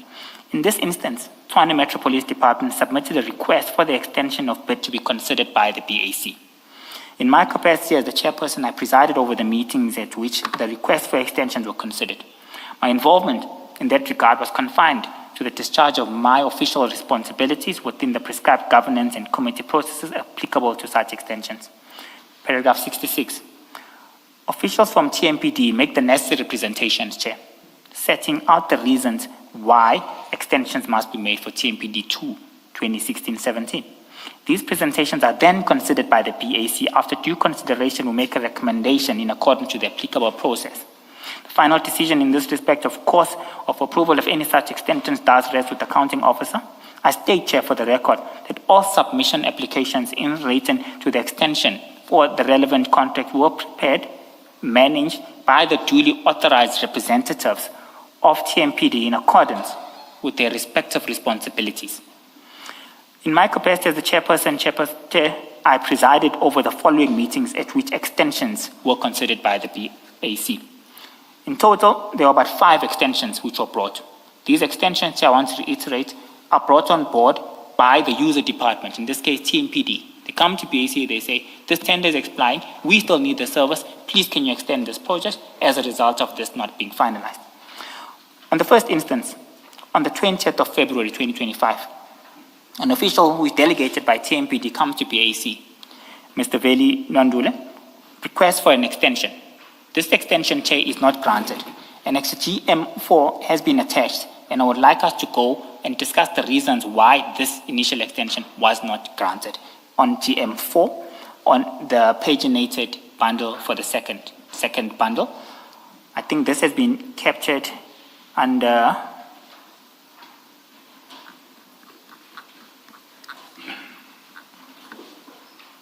it's at the beginning.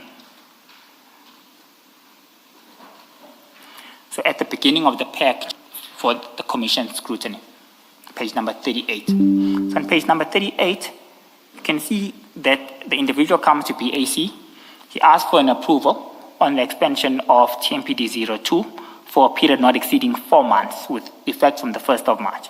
He further asks, or TMPD further asks for an additional amount of 227 million rand within this period for the extension of these services.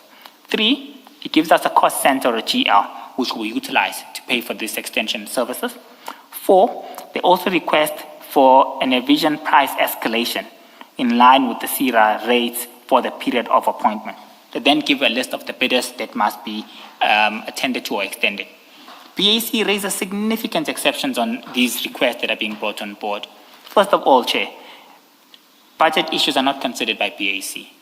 This is a procurement committee that is there to look at supply chain management regulations, supply chain management policy and functions of that nature. Can't come to BAC and ask for additional funds. That's a process that you need to undertake either with the accounting officer or during the budget period. Secondly, as for price escalation, which is something completely out of the purview of BAC. So during those discussions, Chairperson, this report is referred back on the basis that, firstly, there were inconsistencies in terms of the start date of this particular tender. Secondly, the approval for upliftment of funds and an additional request for 227 million was outside the purview of BAC. Thirdly, an amount of 227 million rand was not clear to us, Chair. It was not clear to us, Chair, that this falls within the 15% variation. We also noted that failure to re-advertise the tender on time indicated a massive element of poor planning from the BAC perspective, and that all budget-related issues are not covered here and should be removed completely. So for those reasons, this report is referred back for the colleagues at TMPD to reconsider their submission and make sure that it's within the ambit of the law. I then go back, Chair, to 67 on page 16 of my sworn statement. On this, Chair, I want to discuss the second sitting where we're considering this extension on the 27th of February. Mr. Veli Nwandule comes to PAC, supported by the Deputy Chief Umashi Dlamini, for a request or to clarify on the issues that had previously been rejected on this particular bid. Again, Chair, with your permission, GM5 has been attached as an annexure. I would request that we go to GM5, scrutinize the details of that annexure, and assess its relevance to my submission today. GM5. Just a minute. Mr. Chaskalson, do you think perhaps I should address this to you too, Mr. Van den Heeven. Do we want to go to the detail of why the various requests were made and also why they were either approved or not approved? Do we want to deal with all of those individually? Chair, I can't say no. I mean, yes. I don't intend to address all of them, yes. But there will be some which may be relevant. All right. Yes, Mr. Minister, please continue. Chairperson, I'm on bundle 2, page 40, references GM5. On GM5, TMPD officials come back to PAC, clarifying on the issues of concern. And amongst those issues on concern, they are in short stating to the PAC that these were your concerns and these are our responses to those concerns. The first one, at the bottom, if you go to page number 41. On page 41, we summarize the discussions of that engagement. And during these discussions, on the meeting held on the 27th, amendments were done as recommended by the bid adjudication committee. They're providing us with assurance that these issues have been dealt with accordingly. Secondly, the previous indication stated that the contract had expired was correct, and therefore the report stated that the tender was still valid. Until 28th of February 2024, and therefore does not require a request for deviation. There was a concern from PAC that this contract had expired. You must ask for a deviation. They then clarified to us by providing the SLAs that this tender was still valid. The department further confirmed that the amount requested, Chair, was below the 15% mark threshold and was within the variation or the scope as allowed by the law. SLAs from service providers stated that the date for resuming duty was the 1st of March. The department also confirmed that due diligence wasn't done in confirming that all SLAs contained commencement date of 1st of March 2022, which of course gave rise to the concerns which were raised by the PAC, thereby confirming that all 22 contractors commenced their duty on the 1st of March 2022. Thereafter, the committee requested that the department to provide the SLAs stipulating the commencement date of the 1st of March for all 22 bidders for the filing and packaging, that the contract has moved from the original date to the new date and that it was imposing challenges in dealing with them, that we confirm that the signed SLAs were signed by the former acting city manager, and thereafter delegations were made to these SLAs to the relevant TMPD officials. Metro Police Department should verify and provide the status of the people or the persons who are currently signing SLAs on behalf of the city in terms of their delegation of authority. Verification of the persons who signed 22 SLAs be sent to members of the committee as per the recommendation of the report, that copies of all SLAs confirming that the contracts commenced on the 1st of March must be part of the approval pack. The department must provide confirmation that the amount of 4 months extensions was still within. These were all matters, Chair, that were provided to accordingly. They could be adequately addressed and validated by the PAC. Hence, you'll see that the resolutions from 42 to 44 have been catered for accordingly and that it is granted. The point of this, Chair, is for me to show the committee the process of extensions. That extensions cannot be done by a one-man show. There is an articulate process and system that have been designed within the city to ensure that extension applications are considered. Also, extension applications that are considered are not just approved, they are intentionally scrutinized and probed for any deficiencies which results to issues of this nature. Chairperson, I will request to go back to my sworn statement. On my sworn statement, I now want to deal with page number 16 again. On page 16, I want to touch on the third time when an extension application is brought to the BAC. I'm on page 16 of the sworn statement. On the 26th of June, Mr. Rivo Space comes to BAC, request for an extension application for the existing tender as well. GM6 has been made available for the committee to scrutinize. Maybe, Chair, if I can touch on the 25th of September as well. So there are two instances where the Deputy Chief Reverse Peace come to BAC on the 26th of June 2025 and the 25th of September 2025, requesting for an extension application on the TMPD tender under scrutiny being TMPD 02 2016-2017. I will then want us to move back to the second bundle so we can scrutinize the GM6 as well as GM7 and what the contents of discussions were, Chair.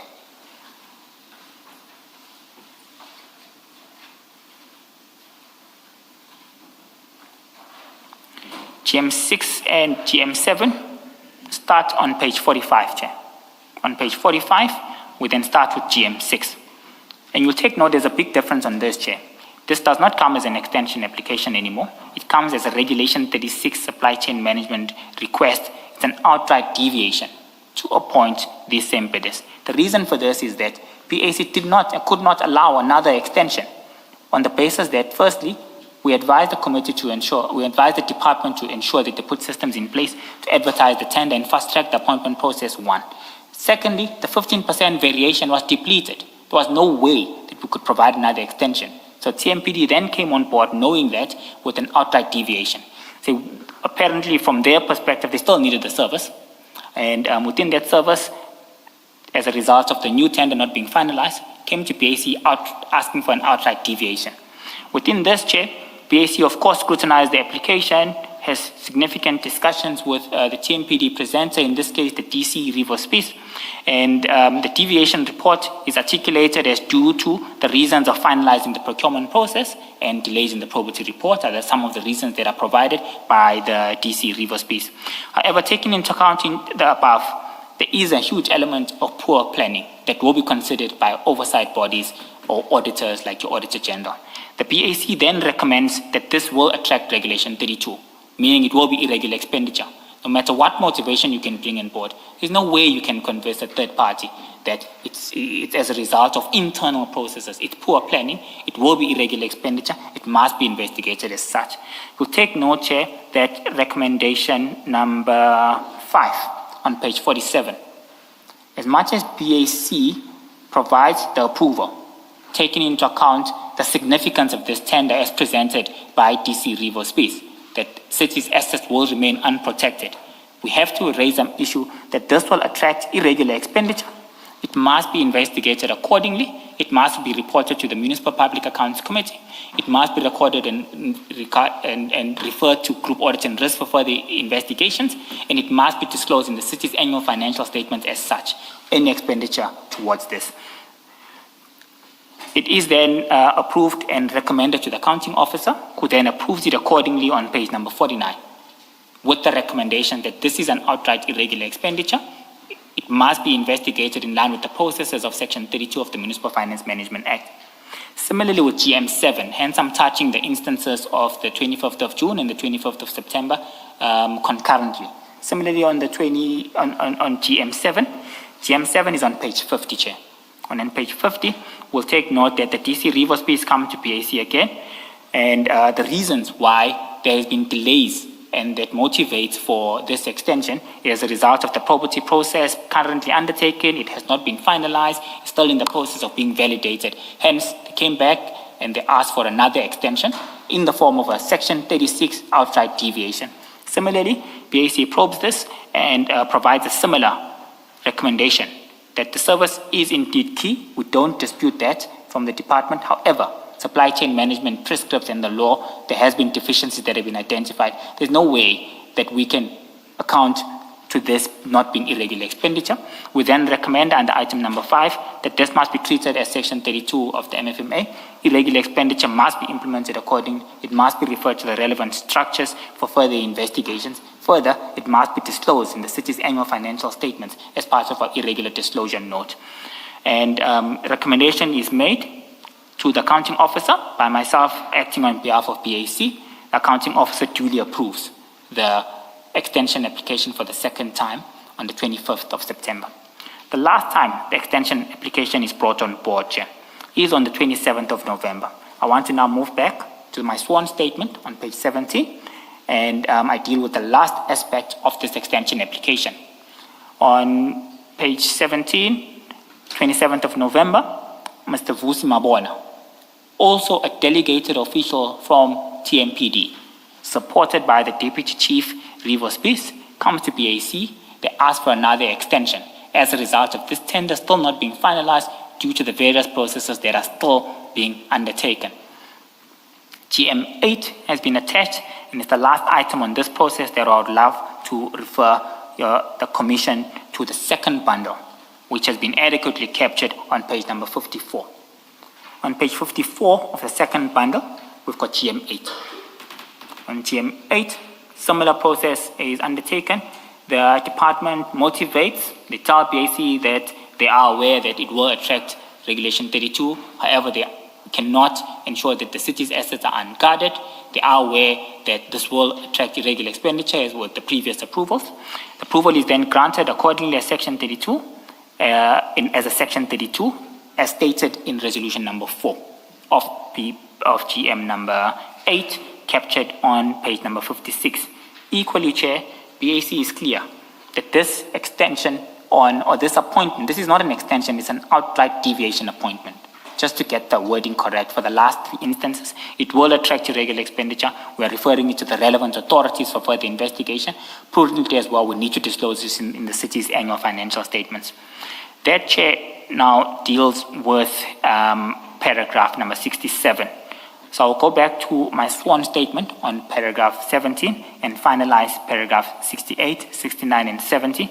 I will not be referring to any annexures for these Mr. Minister, maybe paragraphs. clarify this before you go to your answer. Am I correct that the effect of the first 2 extensions and then the deviation appointments, the effect of them was that those security companies, 22 of them, would provide the contracted services, but they could also be appointed to do the ad hoc security services? Yes. So you couldn't go to somebody new for the ad hocs, you had to appoint this 22. This was the same process that we're doing, also provided on the as and when basis, as a result of these service providers having been appointed in 20, whatever that time was, Chair, I just don't have the date, on an as and when basis. So yes, you are correct. It is the correct Watchman Services tender, as well as they could tap into ad hoc for utilizing this tender. Oh, Now that you've again referred to the as and when, I'm just, is it truly as and when pricing, or is it as and when invoicing? Is it literally pricing? Because I would find it very strange that an organ of state would get into a procurement relationship with several entities, not knowing how they would price. I'm raising this because I would understand if it's as and when invoicing, in the sense that the pricing itself is already known. Do you follow me? Yes, I do, Chair. Yes. Can you just clarify that? Yes, Chair. The pricing is certain. So we appoint on rates, meaning the pricing is certain. We know exactly. Then perhaps you need to change your language and not refer to as and when pricing. Okay. That's why I was confused earlier, and I even asked you the question, what exactly is this as and when pricing? Okay. Thank you. Chair, the basis of this was the result that risk assessment changes. A point could be a hot potato today, but tomorrow could be a low risk area, meaning reassignments are probable and can be done. Hence, you allow the as and when. But the pricing I understand that. It's only if you've been engaged, and once you have been engaged, then you invoice. Yes. So the as and when. But as and when invoicing, not pricing. The pricing is known. Do you get me? I get you, Chair. Thank the you, pricing is thank known. you. Yes. Thank you. Chairperson, I'll proceed. I'm on paragraph 68 on page 17 of my sworn statement, and I will cover 68, 69, and 70 before I proceed to 71. I further confirm, Chair, that I did not whether directly or indirectly, champion, initiate, or influence the process of extensions of TMPD 01, 20, 02, 2016-17. At no stage did I take any steps to promote advance the said extensions, nor did I exercise the improper influence in relation to that process. My involvement in the matter was me acting as chairperson of the Bid Adjudication Committee. This only happened after the relevant report had been formally presented before the Bid Adjudication Committee for consideration. My role was therefore confined to that of presiding over the BAC process and discharging the responsibilities attached to that office.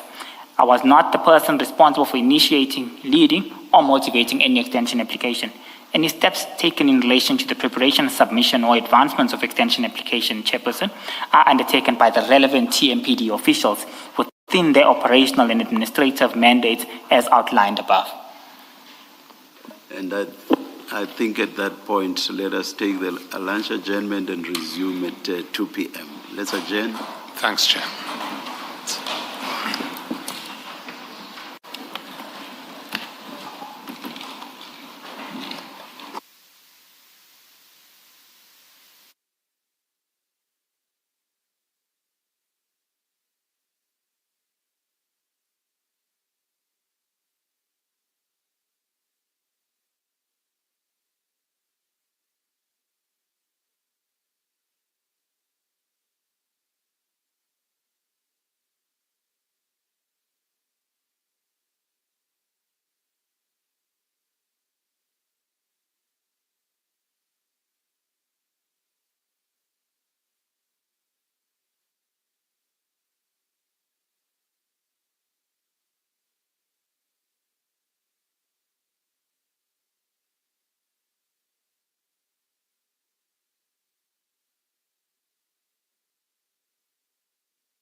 Yes, Mr. Mnisi.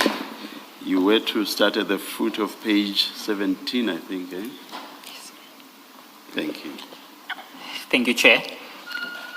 On page 17, paragraph number 71, this is the process, Chair, that I did outline in conjunction to paragraph 61.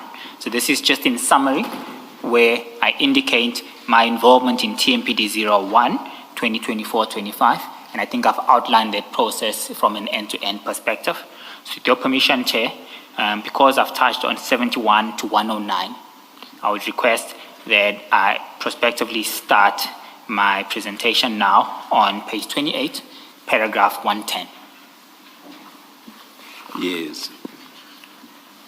Thank you, Chair. Page 28, paragraph 10, I touch on TMPD 03, 2024-2025. Chairperson, I respectfully wish to place on record that in relation to TMPD 03, 24-25, I did not provide any assistance to any bidder, whether directly or indirectly, nor did I influence any cancellation of the said tender process. I state for the record that Sergeant Kosi did forward me what appeared to be a leaked draft administrative report relating to TMPD 03, 2024-25.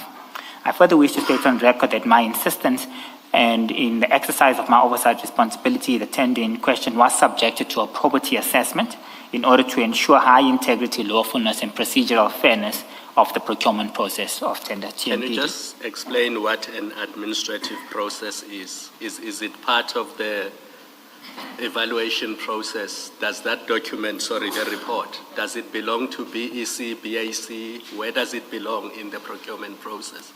The report that I received is not clear where it belongs, but what's clear to me, Chair, it looks like a shell that should ideally contain closing register, administrative requirements, mandatory requirements, and the process thereof.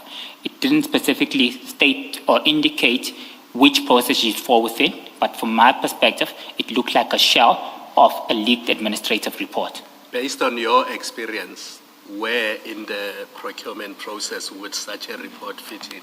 A fully completed report with completion of the outstanding matters ideally would be in bid evaluation committee. Yes.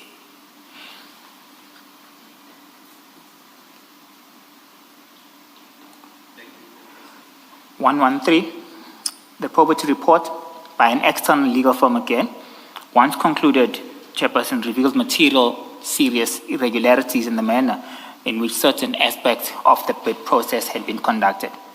Having considered the contents of the report, it became apparent that the irregularities which were identified and were such a nature and extent that they could not be cured, could not be regularized, nor could they be remedied without compromising the legality and integrity of the process. The said probity report has been attached as Annexure G20. Chairperson, I would like to refer you to Annexure G20 on the second bundle again, and I think this item has been captured on page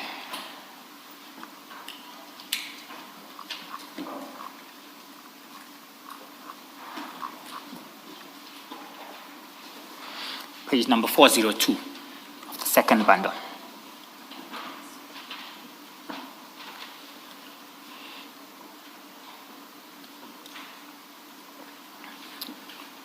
Chairperson, the contents of this report again is an indication that was provided to the accounting officer that this tender would undergo a proactive forensic assurance review exercise. The accounting officer was notified on the 15th of April 2025 of this exercise. The work at hand was completed by Group Audit and Risk by the 23rd of September 2025 and provided the report to the accounting officer in reference to the work that they had done. Amongst this, Chair, you can see from the contents of the report that this was an independent external legal firm again who was appointed to conduct oversight and assurance exercise over the processes conducted by the BEC in terms of TMPD 03, 2024-2025.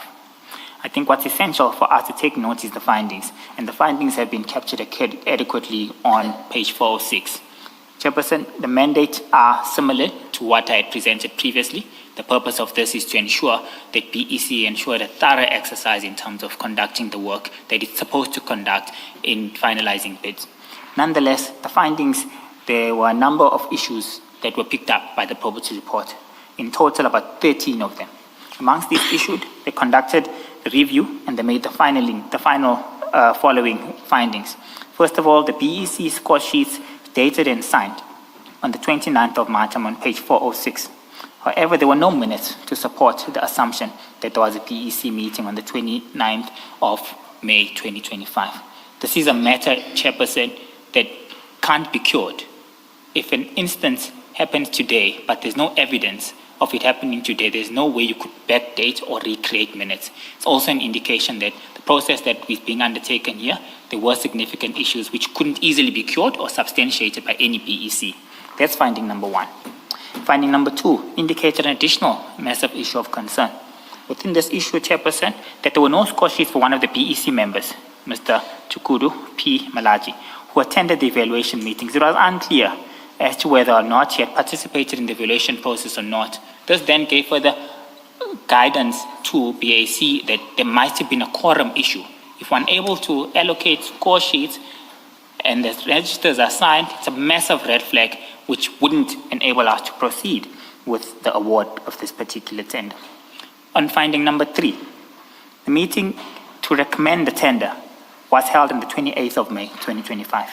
Yet the score sheets are dated 29th of May 2025. Again, Chair, this is one of those issues where inconsistencies are just uncurable. In order to cure matters of this nature, an illegal process of backdating will need to occur, which is completely against the laws of the procurement process that we need to undertake. Number four, score sheets dated 29th of May suggested that the evaluation meetings took place on this day, but there were no declaration forms that were signed on the same day, which also raised a significant shortcoming in terms of the portfolio of evidence that must occur during the bid evaluation process and the relevant POE that supports the independence of members, the declaration of interest, and that they have no interest in terms of doing their work at hand. On item number 5, the minutes for the meeting held on the 28th of May 2025 lists 4 members, with Mr. Enos Ramunana's name appearing twice. Apologies were received from 2 members, Mr. T. Tepo Tompa, as well as Mr. Reginald Madlanga, while there was no apology that was recorded for 1 member, Mr. Tabiso Hlongwane. Therefore, according to the minutes, the BEC meeting did not have a quorum. So it was a massive concern that in evaluating the actual portfolio of evidence, we could not prove beyond reasonable doubt that there was a quorum due to the deficiencies that have been identified in finding number 5 by this independent external legal firm. In contrast, the meeting attendance registers show that 4 meetings signed in, including Mr. Reginald Madlanga, but he had submitted an apology. The number would constitute a quorum as it meets the requirements 50% plus 1. But the issue of concern was that he's recorded, but there's also an apology. So was he there, was he not there? Is the clarity that just couldn't be provided. However, Mr. Tabiso Hlongwane was neither listed among the attendees nor the members who sent apologies in the minutes. He also did not sign the attendance register. This confirmed to the review of the attendance register in the minutes that was provided by Mr. Enos Ramunwana. Finding number 7.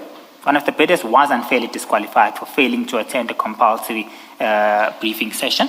There was evidence that the bidder had actually attended and they were irregularly disqualified. Finding number 8, 2 bidders, bidder number 399 and bidder number 397, who attended the compulsory briefing session and met the addendum pre-compliance requirements, were incorrectly excluded from the bid from further evaluation. BEC incorrectly disqualified 27 bidders for addendum's non-compliance and incorrectly qualified 32 bidders. That should have been disqualified. Finding number 12. 12 bidders were unfairly disqualified from stage 1 by the BEC and 10 bidders were incorrectly qualified into stage 1 where they shouldn't have passed that stage. Number 12. The BEC incorrectly qualified 12 bidders on the stage. Number 13, 12 bidders from section A and 4 bidders from section B incorrectly went to stage 3 for the preferential procurement system. In conclusion, the external third party concludes that the findings above cast a doubt on the integrity of the tender process embarked on by the city, whilst they are material enough to render the process irregular and open the city to litigation. The BEC may cure identified defects before submitting their report to the BAC for consideration. Recommendations on D, page 408, based on the findings and conclusions reached, Following our review, we recommend that the BEC consider observations with the intention of curing them before submitting the report to the BAC. The BAC satisfies itself that the observed defects have sufficiently been cured by the BEC report when the BEC report is tabled before them without remitting the matter back to GA. So in short, Chairperson, this was the final probity report that was brought on board, and those were the major findings that were raised which cast doubt in terms of the process that had been followed. Some of these findings were curable. Bidders that were disqualified irregularly could be easily cured. Bidders that were qualified but shouldn't have been qualified, it's a matter that could easily be dealt with. But matters of data uncertainty in terms of the meeting having occurred or not would have amounted to a recreation of documentation. Equally, matters within the pricing schedule that were not clearly explained between the probity team and the BEC were significant areas of concern, Chairperson, which could not easily be cured without the recreation of documents of some sort, which is a breach of compliance processes. So this is the final probity report that was presented to BAC, and these were the reasons that are the findings that were identified by the external team upon the evaluation of the work that was done. The rest of the details, I think, summarize and give conclusions of the process that followed. And on page number 427, it is then authenticated and authorized by the relevant individuals within the Proactive Forensic Assurance Division, as well as the divisional head responsible for that function. Chairperson, I will now, with the permission, move back to my statement. And in the statement on the sworn affidavit, page number 29, I want to deal with item 114, because I have dealt with the item 113 and explained Annexure G20. On item 114, page 29 of my sworn statement, considering the findings that are contained in the probity report, the matter served before the Bid Adjudication Committee, which after due consideration of the probity report and the relevant circumstances, recommended that the bid be cancelled. The recommendation of the BAC was based on the view that it would not have been appropriate or lawful for the process to proceed in circumstances where material irregularities had been identified. BAC report has been attached as Annexure GM21. GM21 is on the second page again, Chair. It's on page number 428.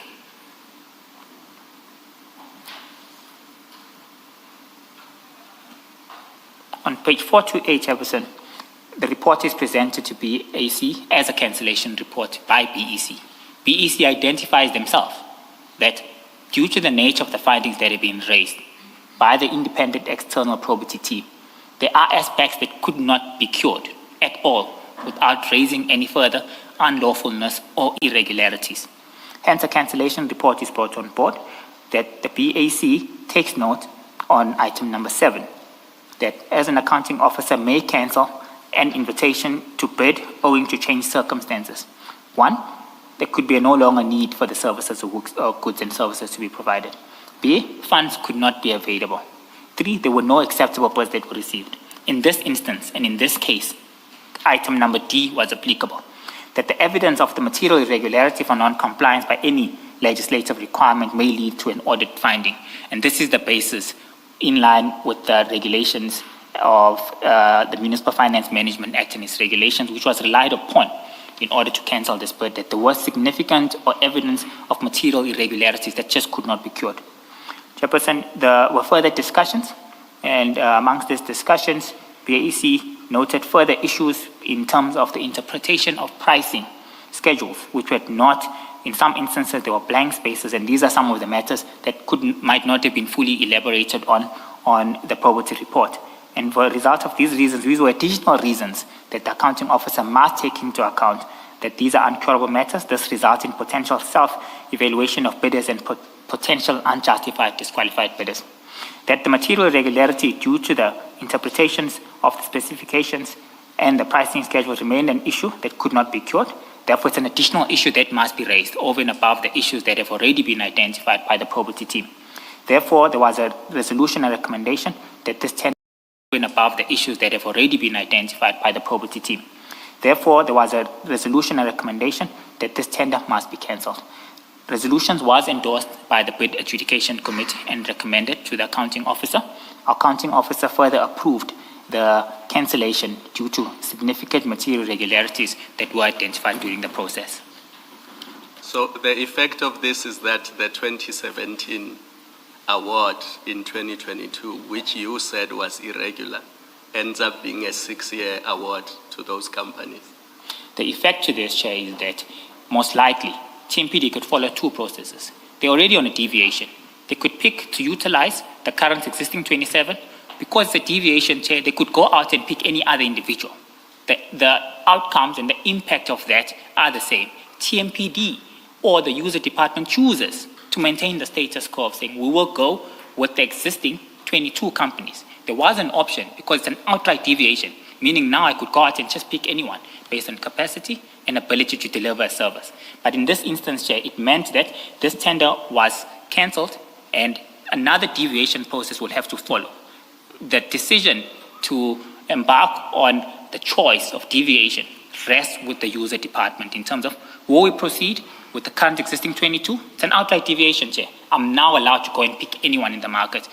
That rests with them to decide. Chairperson, I'll proceed. Before you proceed, can I just check this? At page 407, under conclusion, there's the conclusion that the BEC may cure the identified defects before submitting their report to the BAC for consideration. You see where I'm reading, Mr. Minister? Yes, yes. Okay. Now that's under conclusion. And then in the next page, under recommendation, it seems to speak differently.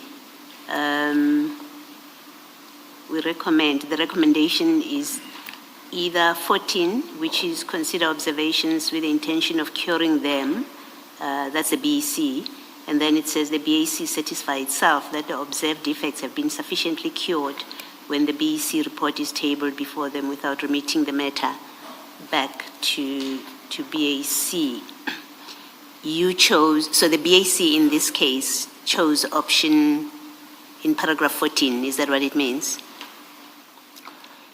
No, Chair. Basically what this means is that the BEC went back, evaluated the 12 findings that were received, identified matters that could be cured, identified matters that can't be cured, came to BAC and said, we can't cure these matters, hence it must be a cancellation based on irregularities. Okay, so they came to BAC with GM 21? Yes. I see. Okay, Yes. Understood. Thank you.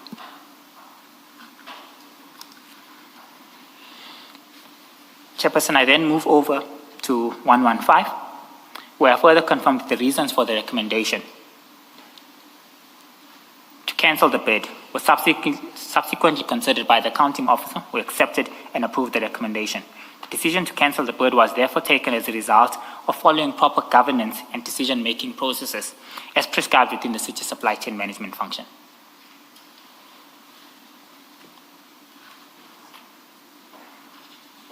I can then move on, Chair, to add paragraph 2.12.3. On at paragraph 2.12.3, the notice, the 10-6 notice which I received, asked the question whether you have any relationship, directly or indirectly, with Mr. Calvin Mashango, or have you met him? On page 30 of my sworn statement, I deal with this under item number 117, 118, and 119, where I state on record, Chair, that I have no direct or indirect relationship of any nature with Mr. Calvin Mashango, nor have I ever met him in person. I can, however, confirm on 118 that I was approached by Mr. Calvin Mashango to assist in resolving outstanding payments relating to ad hoc security services rendered by Kubis 85 Solutions Pty Ltd. Save for the aforesaid, I confirm that I have not had any other communications or interactions with Mr. Calvin Mashango. So is that telephonically? Because you can say, I've never met him, and then in the next paragraph, I was approached by him. Was that approach email or telephonic? Telephonic. Okay.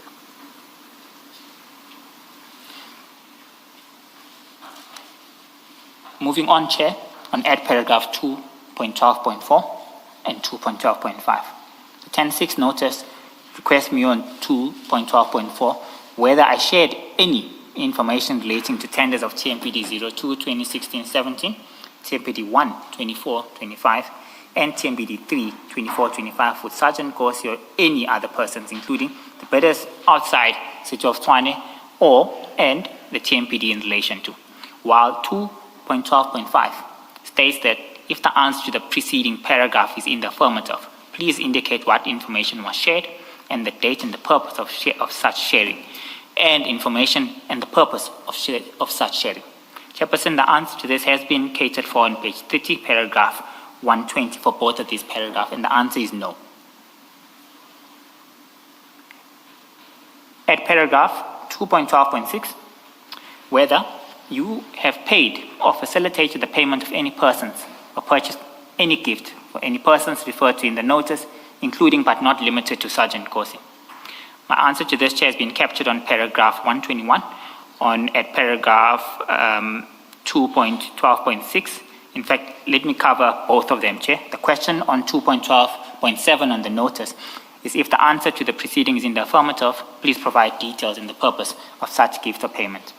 On 121 and 120, I covered that. I state that I did not facilitate or arrange any payment to any persons referred to in this notice, nor did I purchase any gift for any such persons. On 122, Chairperson, I did purchase a gift for Sergeant Kosi. I wish to state unequivocally that this gift was not offered as gratification, inducement, or a bribe, nor was it linked to any way to any act, official act, favor, benefit, or expectation for preferential treatment. At paragraph 2.12.8. In the 10.6 notice, a request is made for me to explain the relationship with Mr. Umashi Dlamini, beyond that of fellow employees of the City of Tshwane. The explanation must include any personal relationship, common interest, whether of a business or any nature, the nature and extent to such relationship or common interest, when such relationship or common interest commenced. On paragraph 123 and 124, I deal with this matter. I wish to state on record, Chair, that Mr. Umashi Dlamini and I have a formal professional relationship in our capacities as colleagues at the City of Tshwane. Our interaction has been confined to work-related matters arising in the ordinary course of our respective duties. I further confirm, Chair, that there is no personal relationship between us beyond that of professional work association. We do not share any business interests, financial arrangements, or joint ventures of any kind, nor do we have any common personal interests and any other associations outside that of the workplace. At paragraph 2.12.9, again, I will refer to the 10.6 notice that was received on the 29th of March. This question asks, lastly, explain in detail the nature and extent of the purpose of your three-way interaction with both Mr. Umashi Dlamini and Sergeant Kosi, and why such interactions would have included the business of the City of Tshwane. I deal with this, Chair, on paragraph 125 up until paragraph 141. Where I state on record on 125 that Sergeant Kosi overheard a telephonic conversation between myself and Mr. Calvin Madlanga of Kubi's 85 Solutions, during which he complained about the city owing his company a significant amount in outstanding payments. He indicated, Chair, that he was threatening legal action against the city as it was contemplated should the matter remain unresolved. On 126, I informed the Commission that I informed Mr. Calvin Madlanga that Group Financial Services was not in the possession of the relevant outstanding claims or documentation. Accordingly, there's no way we could facilitate with any payment. In the circumstances, I referred him to the relevant user department, and the relevant user department in this case was TMPD, which, to the best of my knowledge and my understanding, was the department responsible for matters of security. On 127, I confirmed that I received the aforesaid call after formal email communication had already been received from the respective representatives of Kubi's 85 Solution, particularly a Mr. Andrew Khwadi, on the 7th of February 2025, escalating the issue to me and requesting for feedback regarding outstanding payments. The purpose of that, Chair, was to indicate that there were formal communications that were sent from the entities of Kubi's Solutions to my office before receiving the phone call from Mr. Calvin Madlanga. On 128, I can confirm, Chair, on record that I formally referred this matter to TMPD and to Supply Chain Management to jointly attend to the matter for resolution. However, the matter was obviously not resolved at that stage due to uncertainty and confusion surrounding the nature of the services in question, which were described as ad hoc security services, of which both TMPD and SEM at the time claimed not to be aware. 129. There are relevant formal correspondence evidencing this communication attached herein, marked as Annex GM22 and Annex GM23. With your permission again, Chair, I would request that the committee go to bundle number 2. On bundle number 2, we'll discuss both GM22 and GM23. So if you look at GM22, starting from the bottom, because the email communications will read from the bottom up, there is an escalation on the 29th of March 2025, where representatives of Gubi Security 85 Solutions sent an email to Mr. Ken Mpofu, who is the head of supply chain management. In this communication, they claim, "Good day, Mr. Mpofu. We are a black-owned security company, which was tasked to provide security services at Royal Water Treatment under City of Tshwane. We started providing services on the 27th of May 2024 till to date. Unfortunately, it has not been easy road for us so far, with the city not honoring their end of the bargain by not paying our invoices to date." I'm on page 132, Chair. Despite the failure of the city to pay our services, we have been providing the services to the city and paying our security officers on site in order to avoid service disruption on the site. We humbly request your assistance on this matter, which is negatively affecting our business. We have attached here too invoices and statement for reference. Hope you find the above in order. This is an email from Mr. Andrew Khwadi from Gubi Security Services. This is on the 29th of January 2025. Of course, as you can see, Chair, there are communications throughout that going up where there's another email on the 29th. "Good day, kindly see below," and the attachments. I suspect there were no attachments in the previous email, and the colleague or the individual from Gubi Security Services was now attaching those attachments. This matter is then escalated forward from supply chain management, and they CC a number of individuals, including myself, where Mr. Kane refers the matter to individuals which I purport either are from the relevant departments who are receiving these services. I will then now, Chairperson, request that we move to GM23. On GM23, again, I'll request that we start from the bottom. And at the bottom, the date is now on page number 437.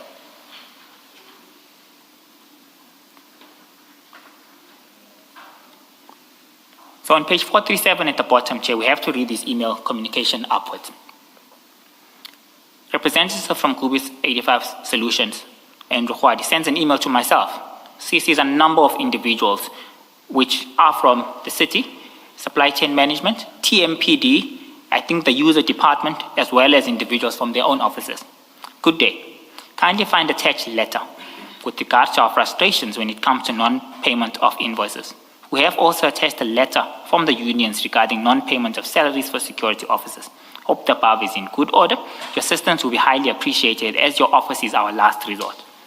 I then escalate this matter upwards to supply chain management and TMPD. If you go up, starting on 436 at the bottom, it starts with me sending an email to supply chain management and to TMPD. "Good afternoon. The matter has been received." I also CC the individual from Gubi Security Services, Chairperson. "The city is working on a mechanism to resolve the issues raised." I then direct this matter to Chukudupi Malachi as well as Kane Mpofu, who have been assigned to work on addressing these deficiencies. My office has received the concerns and the city is currently dealing with them. This is a communication on the 7th of February, and I think my response to this is on the 7th of March. Moving further, Chair, up on 436. Again, individuals from Gubi's 85 Solutions. "Good morning. Kindly find attached a follow-up letter with regards to the non-payment of invoices as the situation remains the same. I hope you will find the above in order." This is now the 5th of March 2025. Since my escalation of this matter to the relevant colleagues from the 7th of February, it's almost a month down the line, nothing has been done. This matter has not been resolved accordingly. The Chief Operating Officer, you'll see in this instant a number of individuals are CC'd, Chairperson. The City Manager is CC'd on this communication from the escalation from Gubi's 85 Solutions. The Chief Operating Officer is CC'd. The Chief of Police is CC'd, and all other colleagues who are within the city. You can see now that this is now further escalations going up to the City Manager's office. The The COO then responds, Mr. Mpofu, can you please provide an update on this, as this matter has been referred to you by the CFO almost a month ago, and there's been no feedback since that has been provided. Mr. Chukudu Malachi responds to that email on page 435. All outstanding invoices for the month of January were submitted for further handling. The invoices for February 2025 were also signed and submitted for further handling and payment. These invoices include Gubi's 85 invoices for the month of February. I personally followed up with TMPD Finance and Administration, where I got informed that the process is currently with Mr. Tommy Ngwenya's office. I contacted Mr. Ngwenya, who promised to assist in coming back to me with progress. The individual from Gubi's then sees, they have always been CC'd on all these communications. Good day. I would like to thank you on page 434. At the top of 434, there is a response from Mr. Andrew Khwadi, who responds to the entire collective, which includes the city manager, the chief of police, the COO, and all senior colleagues at the city. You can see the levels at which this matter is now being discussed, Chairperson. Good day. Would like to thank you and appreciate the city's effort in ensuring that we get assistance in regarding to payments for invoices for ad hoc services. I presume they meant ad hoc.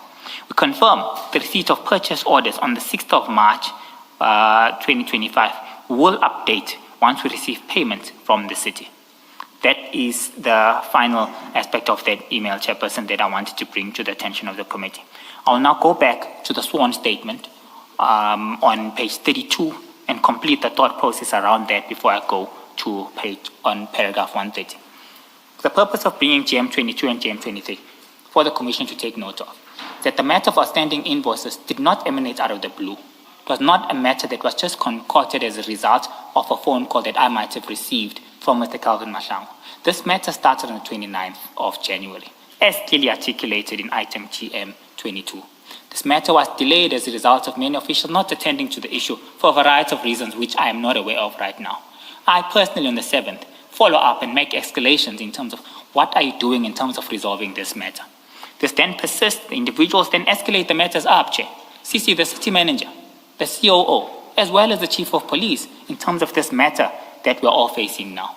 From this step, the next step is obvious litigation as a result of even the city manager's office inability to address the matter in question. There are two processes of addressing such a matter. One, individual can confirm work done, process invoices and pay suppliers. Two, deny invoices, put in writing that no services have been conducted at all. None of this was being effected.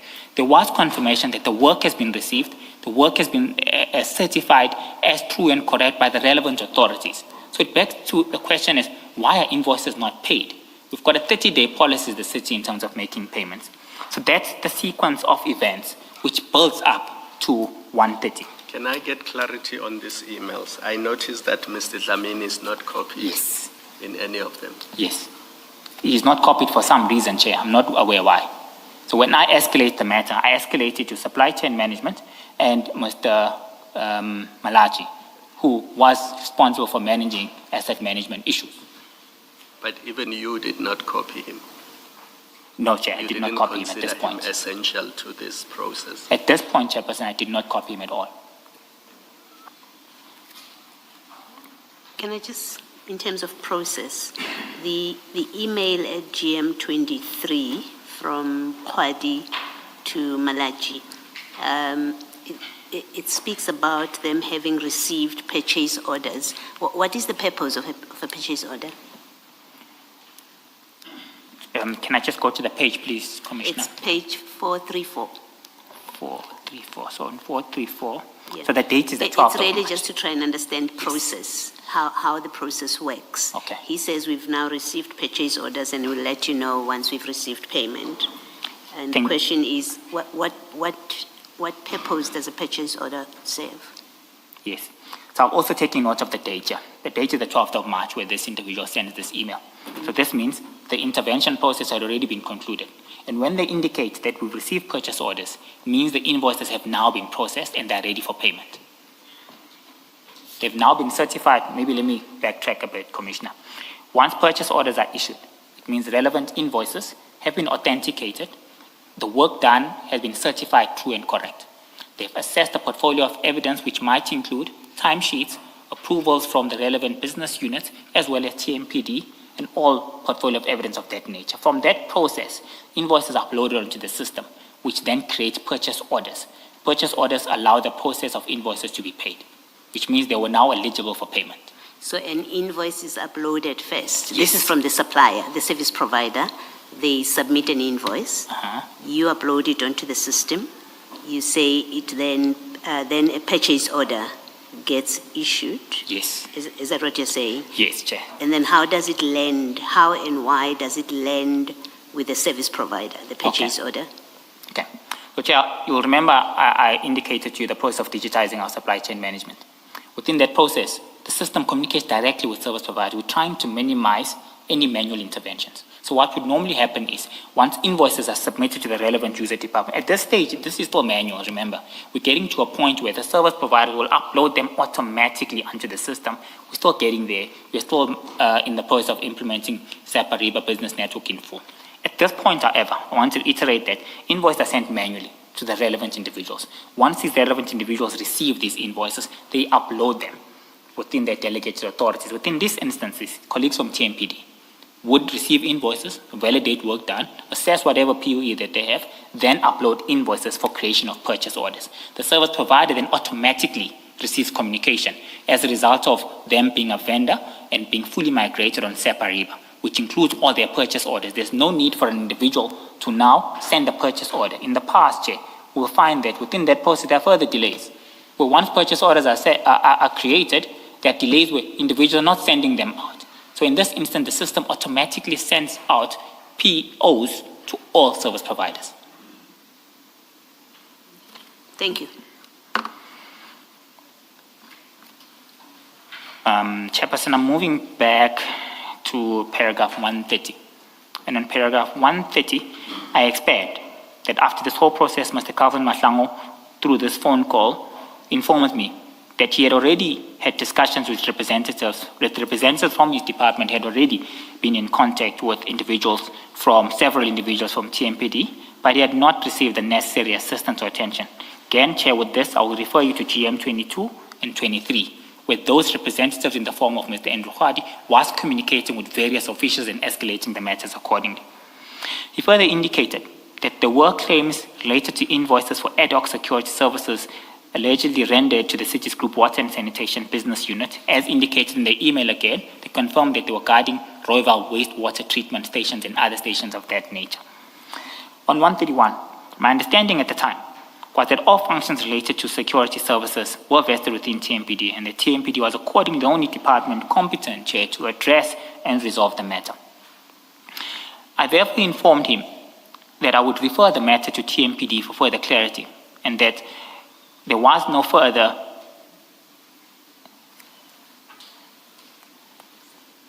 and that I could not proceed any further, and I was unable to assist any further at this stage.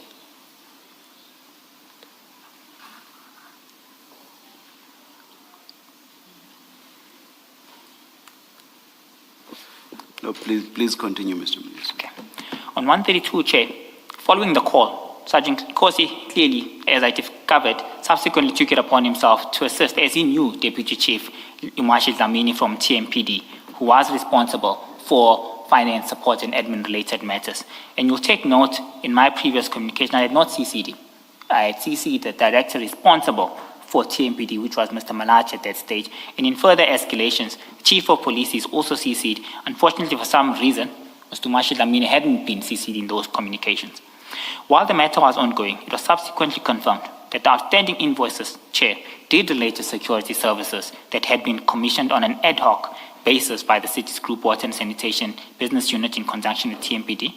This was action that gave rise to the confusion and explains why TMPD at the initial point was unable to assume responsibility for the outstanding invoice. In fact, Chair, from my understanding, there was a standoff between the two departments on who should avail budget to pay for these services. Remember, budgets and GLs are restricted to various planning aspects of each department. So it looked like there was a standoff between where these funds should come from, TMPD or the Water and Sanitation Business Unit. Following the intervention of Deputy Chief Umashi Dlamini, City's Water and Sanitation Business Unit confirmed that the invoices and the services were rendered to TMPD. City's water group, water and sanitation business unit subsequently made the necessary budget available to TMPD, thereby enabling TMPD to deal with the matter further and to arrange for the creation and finalization of the requisite purchase orders in accordance with the applicable internal controls. The allocation of budget was necessary to regularize the administrative process and to ensure that the procurement documentation could be completed properly, Chair. On 135, there were a number of further formal exchanges between various groups and departments within the city, clearly aimed at resolving this matter. Deputy Chief Marshal Lamini assisted in coordinating these engagements between the city's group water and sanitation business unit, TMPD, and supply chain management to facilitate a resolution of the matter at hand. On 136, the work in question was ultimately verified, Chair, and confirmed by the requesting department, namely Water and Sanitation Business Unit. Such confirmation was necessary, Chair, to establish that the services had in fact been requested and were rendered, and it accordingly enabled the relevant internal processes to proceed for purposes of setting out outstanding invoices. Once the requesting department had confirmed the work done, the invoices could then be processed for payment through the appropriate administrative and financial channels of the city. Actual timesheets, Chairperson, together with the documentary confirmation that the services were rendered, are available and were submitted to TMPD. 137. There were further engagements between all affected departments, during which a resolution was taken that all ad hoc security services were to cease as a matter of urgency. There were clearly not sufficient internal controls in place. This was considered necessary, firstly, to prevent a reoccurrence almost of a similar situation. Secondly, to ensure that TMPD would assume full ownership and responsibilities of all security functions going forward. Even with ad hoc security service, there need not be any further confusion. In addition, new internal controls were agreed upon and implemented to regulate the process more effectively, and the security services function were thereafter formally allocated and agreed for TMPD to deal with. 138. I thereafter forwarded a letter to Sergeant Kosi, as he was already then involved, Chair, in the matter, to ensure that all relevant stakeholders were made aware that new internal controls were in place and as such would be adhered to strictly going forward, so as to avoid a repeat or reoccurrence of the same situation that resulted in the delay in payment in the first instance. I therefore wish to ensure that the Deputy Chief Marshal Amin was likewise appraised of these measures and that measures were understood clearly and the compliance would hereafter be adhered to non-negotiable, Chair. I needed to communicate the aforesaid to Deputy Chief Marshal Amin, as at this point I did not have telephone details. I asked Sergeant Kosi to forward it, after which Deputy Lamini and I commenced direct communication regarding the way forward. 140. This matter, Chair, was of particular importance to me, as it was necessary to ensure that the city's accounting records in its entirety accurately reflected the true status quo of all trade payables for the city. This was especially significant because in the previous financial year, the city had received a qualification and at one point an adverse audit opinion, Chairperson. You can imagine a capital city receiving an adverse audit opinion. And amongst the key issues was trade payables. We couldn't account for our trade payables. Suppliers were just owed and there was no systems in place to validate that. Hence, this matter was extremely important to me.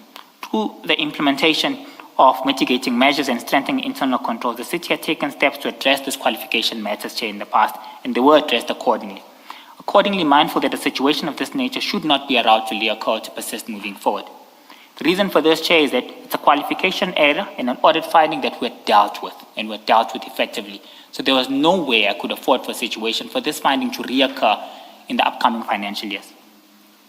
141. My involvement was necessary to ensure that all verified and certified invoices were duly captured in the city's accounting records.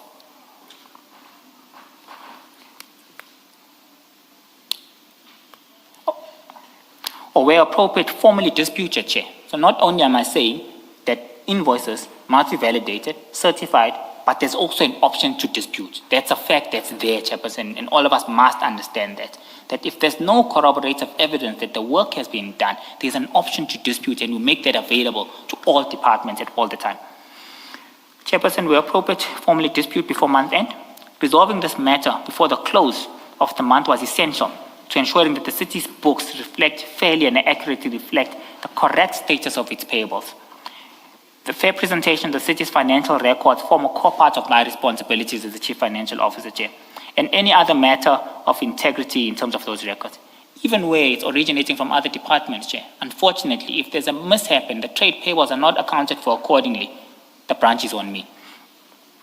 So I'm stating, Chair, that even though they originate from another department, ultimately fell within my area of accountability. I do not wish to have a repeat of the prior year's audit findings of communications of a qualification in respect to the payables component. Thanks, Chair.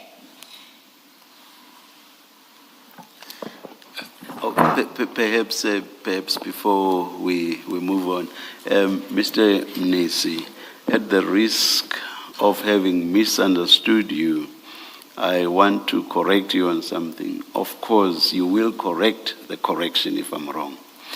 I'm not sure that you were correct in your description of a purchase order. As I understood it from the testimony of Mr. Phiri and a certain doctor, I've forgotten the surname of the doctor, who signed only 2 of I think it was purchase orders. Oh, no. Let me leave out specific documents. But I understand purchase orders to be documents that would go out from the municipality to a service provider. And in this context, the document would say, we require the services of security guards at such and such a site. And what we require are X number of security guards, X number of vehicles, and at these rates which total X amount over such and such a period. And then the service provider would then render the services on that basis, and obviously would then invoice. That's what I would understand a purchase order to be. I'm not sure that that was your description or definition. Okay. Chairperson, thank you. In this instance, I heard you refer to Mr. Phiri. In this, I said, just in case I'm making a mistake with regard to the particular documents, I said, let's forget about the reference to Mr. Phiri and the doctor whose name I've forgotten. Let's just focus on the description I've given. Thank you, Chair. So, Chair, for ad hoc security services, a deployment letter is issued. TMPD, in line with their own delegation of authorities, have respective colleagues within APSS who are designated to issue allocation letters to various service providers. So an allocation or deployment letter will be issued, clearly depicting the rates and the area which must be guarded by that particular security guard, in line with the SLA and the appointment letter of that specific bidder. Once work has been executed, invoices are received. Is what you've just referred to not a purchase order? Chair, I'm getting there. Oh, all right, okay. So once the deployment letter is received at the beginning of the month, the service provider does its work and they invoice the city. Submit the invoice, then a purchase order is created, which then enables payment. It looks like it does. Do you want to refer us to specific documents, perhaps that have been before us, to give us tangible examples of purchase orders? Chair, within the pack that I have, there's nothing I can refer to at this moment, but I could possibly, if I can, find an example of a purchase order and a deployment letter. All right. But the starting point is a deployment letter, which is issued by the department in question. Mm-hmm. In this instance, TMPD issues the deployment letter. Service provider works, they invoice, purchase orders must be generated. In this instance, Chair, you must also take into account that invoices from about March or July, May or July, were not done for 6 months. These were all done after the fact in about March 2025. Or you had begun to say something about Mr. Phiri. I know I said let's forget about him. Are you aware of the several documents signed by him that have been before us already, and 2 that were signed of the same nature that were signed by the doctor I've been referring to? Are you aware of those documents, and how would you categorize those? Yes, so those are deployment letters where TMPD authorizes Deployment orders. deployment letters. All right. Yes, they are letters, Chair. They're Deployment deployment letters. letters, where TMPD authorizes service provider to go and guard all these wastewater treatment plants in this instance. Thank you, thank you. Can you then just clarify what the purpose of a purchase order is and who issues it or who generates it? Okay. The purpose of the purchase order is to now recognize the expenditure on the system, credit the relevant GL. GL, I mean the general ledger or cost center account, which houses the relevant funds for that particular department. The deployment letter, it's a manual letter that's signed by an individual, issued outside the system. With that, the system does not recognize that. The only form which will enable a payment in a formal document that recognizes or authorizes a payment is a purchase orders. So what happens, Chair, is that the user department uploads the necessary documents, which would include the invoice, that deployment letter, the appointment letters, the SLAs of these particular service providers to the system. They then generate those purchase orders in conjunction with the city supply chain management function. So at Tshwane, a purchase order is an internal process between two departments. It's an internal process which enables payments. The purchase order goes out to the supplier. But for the city's perspective, it creates a transaction. The transaction is recognized for payment. Maybe what has caused confusion for lawyers is in some procurement processes, a purchaser would ask for a quotation from a supplier, and the supplier provides a quotation to say, these goods are going to cost this much and that much. And then the purchaser would issue a purchase order, as in they are ordering the goods, and in the purchase order they say, that's the reference, that's the amount, it's this number of goods. I'll give you an example of a case I worked on which involved antennas, where one of the major suppliers asked for a quotation, and they were given a quotation and the pricing. They then issued a purchase order based on that quotation to say, I want 50 antennas of this type at this price, and then they send a document which is a purchase order. When it gets accepted by the supplier, they then deliver the goods and an invoice follows. So, In a sense, this seems to align with what I suggested to you, Mr. Mnisi. Mnisi, remember we are lawyers, not accountants, so correct us if we are wrong, and we appreciate your correction. Chairperson, indeed. Internal controls differ from institution to institution. At City of Tshwane, we run a very complex business, Chair. It's about a 55 billion rand budget allocated to 23 groups across the city. Internal controls and the utilization of SAP to vis-a-vis other systems is completely different. In this case, you'll take note, Chair, that the pricing is determined, and we don't even need a supplier to accept. As a result of an appointment letter being available, we know what your pricing per guard is. It's just an allocation of a number of guards which has been aligned to the deployment letter to the area which you're going to guard. So there's no question about guarding. So by mere fact of a supplier receiving and acknowledging receipt of a deployment letter kickstarts the process. Ideally, once that is done, immediately purchase orders should then be created at the end of the month. In this instance, there were anomalies as a result of the standoff in terms of which budget must be made available. Is TMPD spending its own funds, or is this going to be allocated to the relevant business unit? So I would say, Chairperson, internal controls from various institutions differ.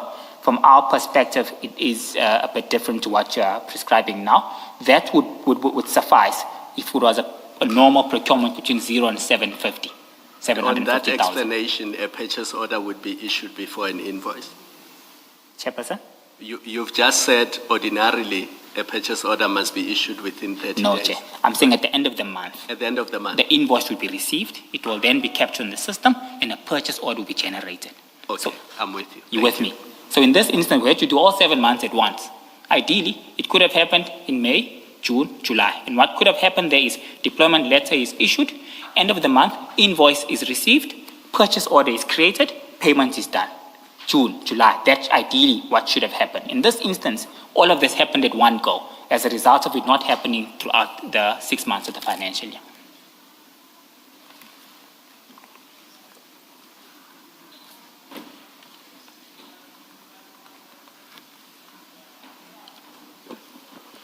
Yes, Mr. Shaskar. Thank you, Chair. Mr. Mnisi, it's late on a Friday afternoon, so I'll try to confine myself to clarificatory questions going forward, because there are quite a few of those. And To begin with, I just need to get a bit of clarity in relation to your procurement system. You've spoken quite a lot about segregation of duties. And how I understand the segregation of duties primarily, and you must correct me if I'm missing a step, is that there are duties of the bid specification committee. There are duties of the BEC, bid evaluation committee. And then there are duties of the bid adjudication committee, the BAC. And those three sets of duties are segregated so that different committees comprising different people will be responsible for each one of those sets of duties. Is that broadly what you're referring to in relation to segregation of duties? Or have I got it wrong? Chair, I think you're correct, but I need you to add an additional step in terms of probity assurance, just before you get to BAC, that a probity assurance must be conducted to ensure and to validate the work of the BEC. So that's an additional step I would like you to add just before you go to BAC, and that is indeed the process, and it ensures independence and ensures that there's no interlink between the duties of the various committees. Thank you for that. I was actually going to get to probity independently. Can you clarify that? Is it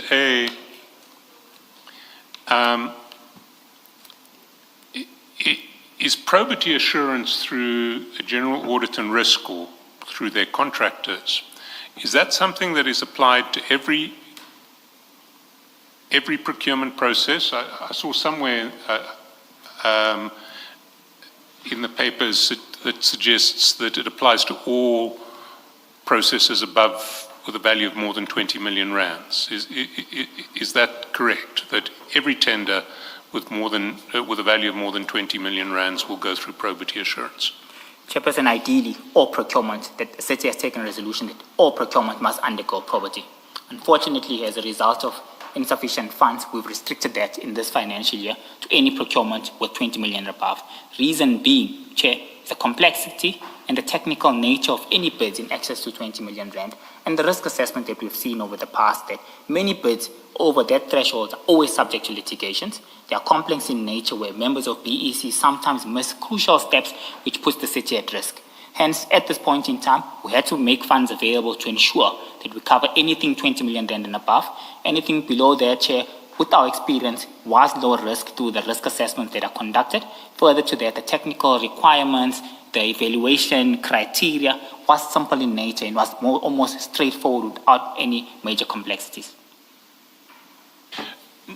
Now, the bids that we've been looking at in the context of this inquiry have been bids with an initial bid validity period of I think 3 months, possibly 6 months in one case. That presupposes that your procurement process from start, well, not from start to finish, from date of submission of bid to date of award can be comfortably achieved within that bid validity period.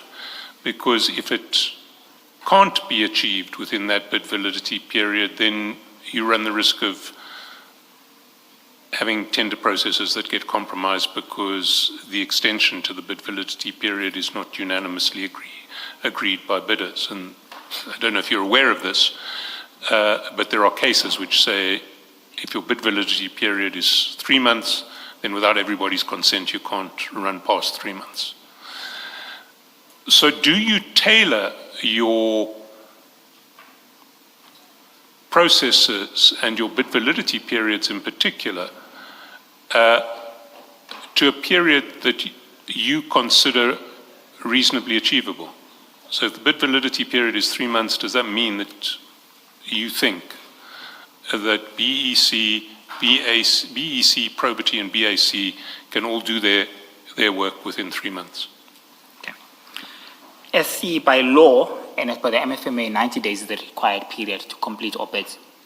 However, it does allow us discretion to make amendments within the city supply chain management policies as a guidance document in terms of the real-time experience that we face as unique institutions. In reference to the complexity of the city of Tshwane, us managing such a massive budget and the complexity around the number of groups that we have, remember, Chairperson, it's also key to take note that the individuals who sit in BSC, BEC, and BAC have normal job descriptions, and on a day-to-day basis they're employed for particular functions. What the city of Tshwane has done is an amendment to our policy, which enables us to give out extensions if we are unable to resolve the bid within a 90-day period. I'll refer you, Chair, to the statement that I just gave, where we're covering on page number 80, for argument's sake. I deal with extensions. The TMPD-01 was extended on 3 occasions, and these extensions were in line with the supply chain management policies. This is guided by the complexity of our city. The policy as a guiding document has been amended to cater for extensions of this nature in the event that we're unable to finalize the process in time. And Chairperson, this was intentionally designed because we knew we needed to put in place a probity assurance exercise in order to ensure that all processes are followed to the T without facing the restriction or the gateway of 90 days extension period.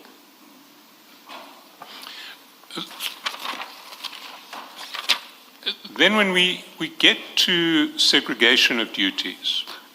Did that answer your question, Mr. President? It answered it sufficiently for my purposes.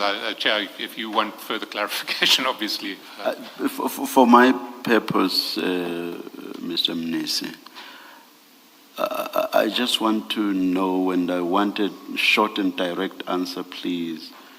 The question was, when you decide on a 3-month bid validity period, do you do so because you think 3 months is sufficient for the BEC, probity, and BAC processes to be finalized? Can you answer the question directly? I got lost in the long response. Chairperson, 3 months is a directive from the Municipal Finance Management Act. It's not a city directive. The Municipal Finance Management Act and the regulations associated with supply chain management dictate that bids must be finalized within 90 days. Within the city's policy, we take note of the complexity of our institutions and the unique nature in the operations that we deliver. We then have a discretion to indicate whether is that probable for us. In our case, Chair, 90 days is not probable. And we are stating that clearly in our baseline document, which is the city's own supply chain management policy, that we are allowed to make extensions beyond the 90-day period. So you fix the 3 months because you are forced to. Is that what you are saying? It's a law, Chair. All right, that's enough. Thank you. I did understand that to be your answer, but it seems to me that there may be a risk that you're not aware of in that regard, which is that there are judgments of the Supreme Court of Appeal which say that if your bid validity period is 3 months or 90 days, you cannot extend that period without the consent of all of the bidders. And if you do extend that period with the consent of some but not all of the bidders, then your tender can be set aside. But that's not really an issue for this commission, but it's something that you should pay attention to. It seems to me that if you're going to look at more than 90 days for a bid validity period, the time to do the deviation or the variation is when you issue the bid, not when the 90 days is about to expire. But in relation to the segregation of duties,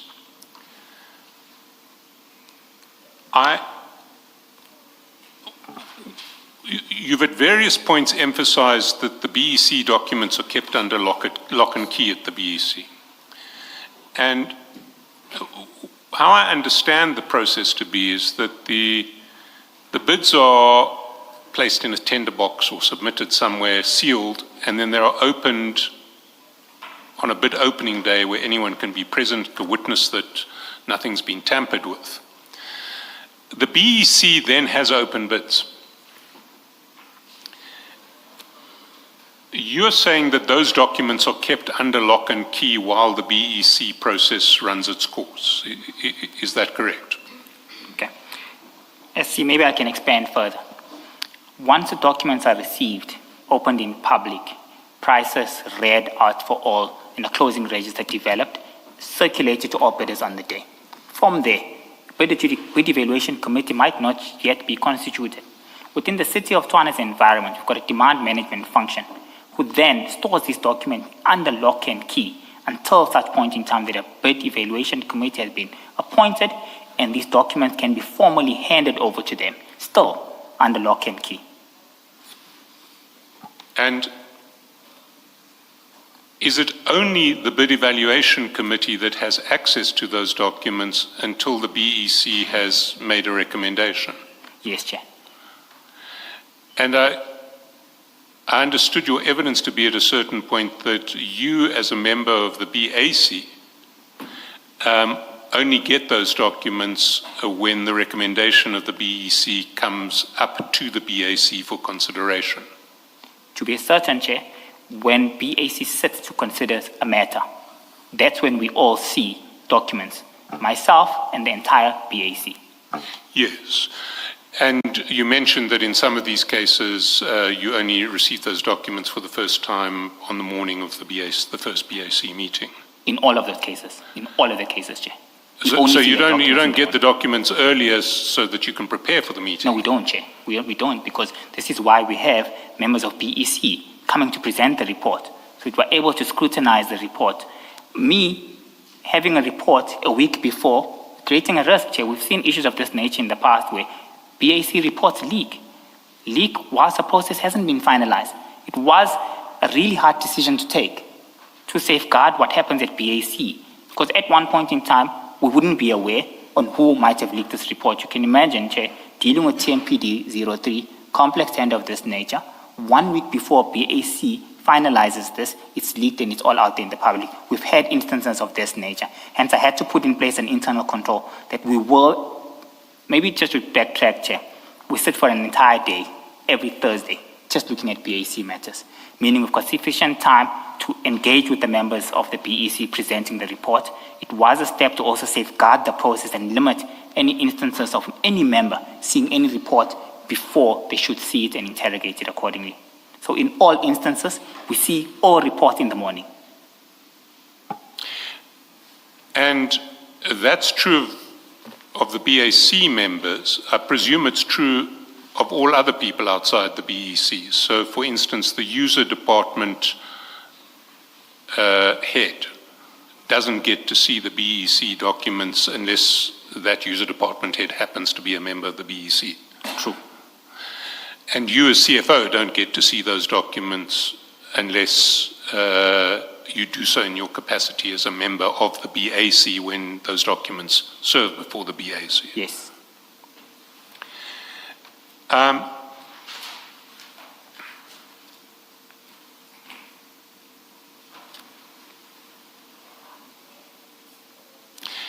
And what secrecy obligations rest on BEC members?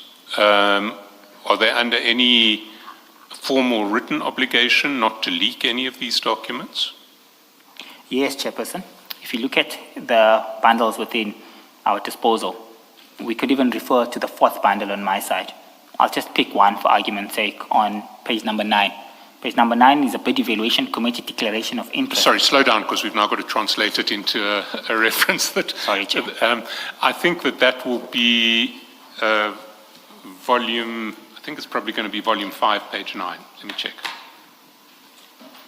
File 5, page 9.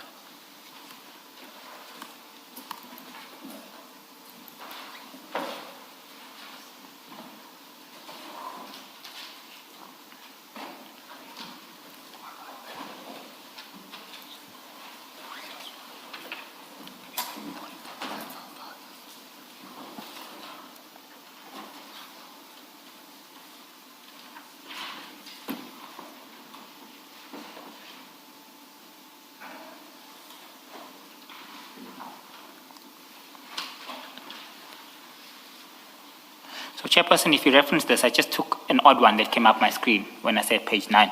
This is one. It's up behind you, so Yes. we'll probably save time by using it. Yeah. So this is a declaration of interest where each member of the committee needs to firstly declare their interest and need to ensure that they will ensure that the work that they conduct within PEC will be safeguarded.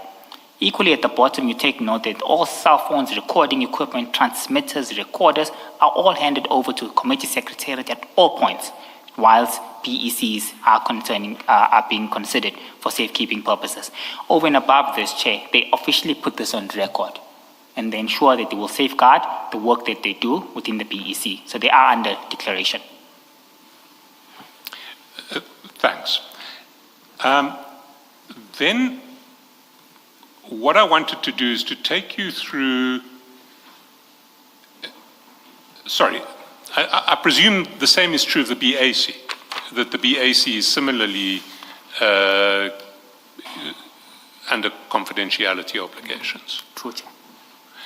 And one sees in the probity reports that when those reports get issued, they get issued to very specific individuals with instructions to return them if the tender gets cancelled or to destroy them. So there should be secrecy right through this process. Can we then look at the two processes with which we're primarily concerned in terms of the actual tender processes, TMPD 1 and TMPD 3? And I just want to clarify the chronology in relation to TMPD 1. You've covered most of this ground already, but there are certain details that I just want to make sure of. So if we start with TMPD 1, and you've testified to this, GM9 in file 2 at page 58 was the meeting of the bid specification committee on 29 July. That's when the process seems to have started. Are you with me with that? GM9, I just want to go there, Chair.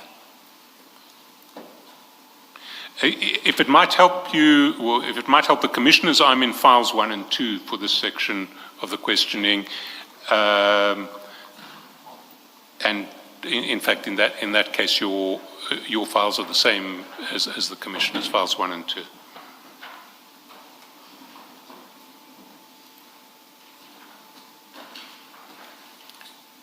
So it starts 29 July with GM9 and the bid specification committee meeting held on 29 July. I can confirm that. You can confirm that? Yes. Yeah.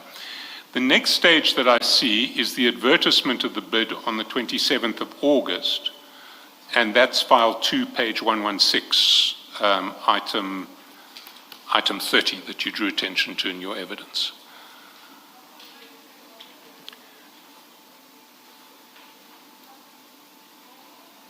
And Chair, it's the 26th of August, correct? Not the 27th. If you look at page 119, notice 2, 2024 at the bottom. It's got a date. yes, sorry, you're absolutely right. It is the 5th of August. Where did I have 27? Anyway. The next stage is the bid closing date. So the invitation goes out in August. The closing date is 2 October. That's from your statement, paragraph 78 on page 19 of file 1.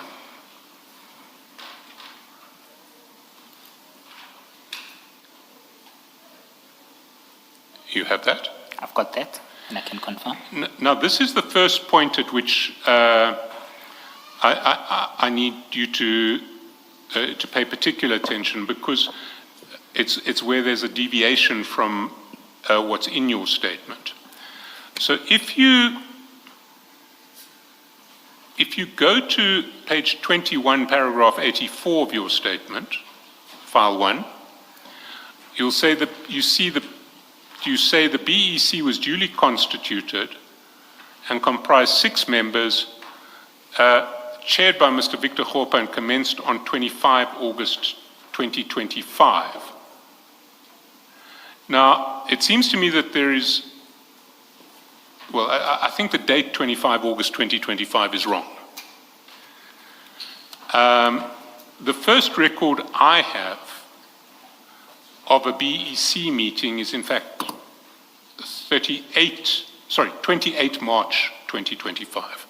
And that's in file 5. Sorry, we will need file 5 out, which is your bundle 4.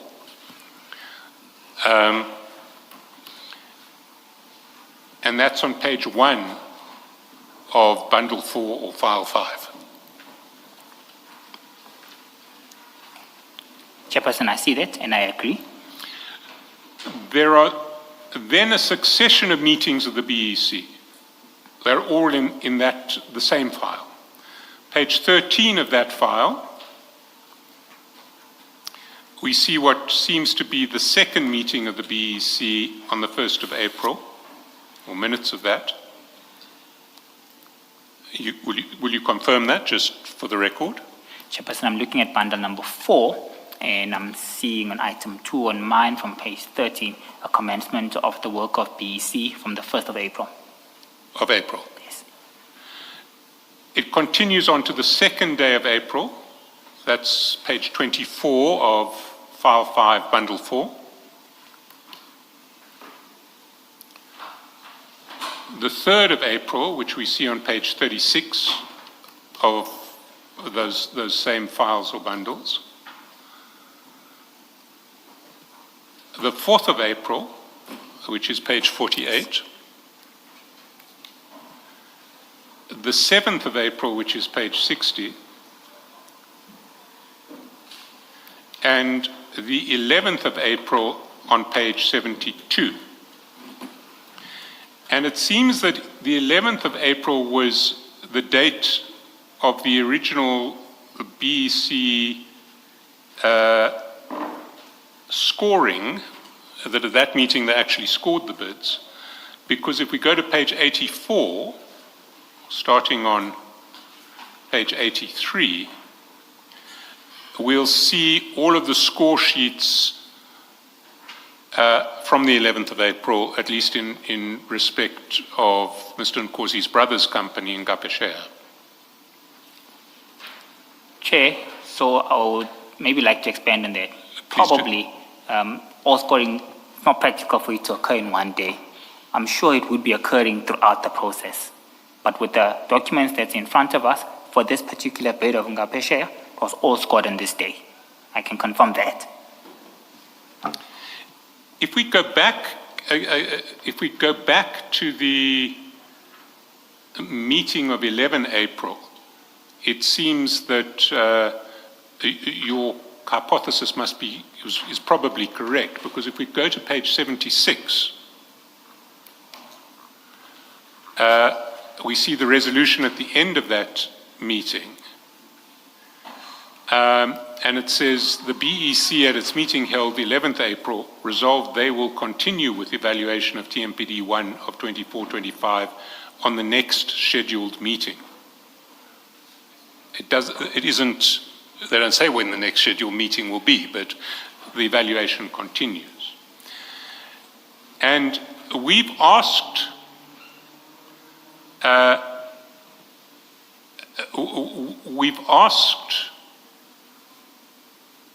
for all of the meetings of the BEC that are on record with the city, but unfortunately they end at 11th of August. But we have to assume that there must have been at least one other meeting of the BEC. And Mr. Chairperson, when you say 11 August, you mean 11 April? Sorry, the 11th of April. The 11th of April. So we have no more minutes beyond those. But we know that a report from the BEC was presented by Mr. Khopa, the chair of the BEC, to the BAC at 4 September. That's what you testified to at page 22, paragraph 90. Which means that the BEC must have adopted a report sometime prior to 4 September 2025 to be able to report it, to present it. Chair, maybe just to add, we must also take into account the probity process that must occur within that period. So it's probable that they could have finalized the report on what we have in front of us on the 11th of April. Probity process then undertook the same process again, which led to delays. So I need us to incorporate that exception before moving ahead towards this report being presented to BAC. There was a considerable amount of time that was allocated from the 4th of April, as you've seen in the probity report submitted to the accounting officer. Yes, but they refer to the probity report. I mean, if we go to the BAC minutes of 4 September, which is file 2, page 341.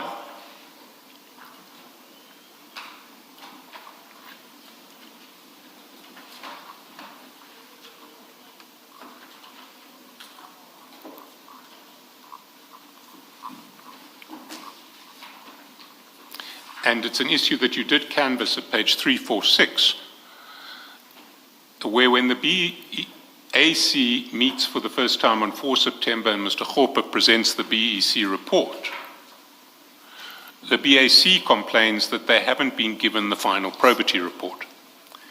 And that doesn't leave them in a position where they can be satisfied that the probity concerns have been satisfactorily addressed. So it is then sent back to get the final probity report. And it seems to me that the document that is significant, the next document that's significant in that regard is the copy of the probity report that Audit and Risk send to the city manager on the 10th of September 2025. That's page 129. Oh, sorry, 129 of file 5, bundle 4. So if you go to bundle 4, file 5, you'll see that on the 10th of September, the probity report is circulated, at least to the city manager.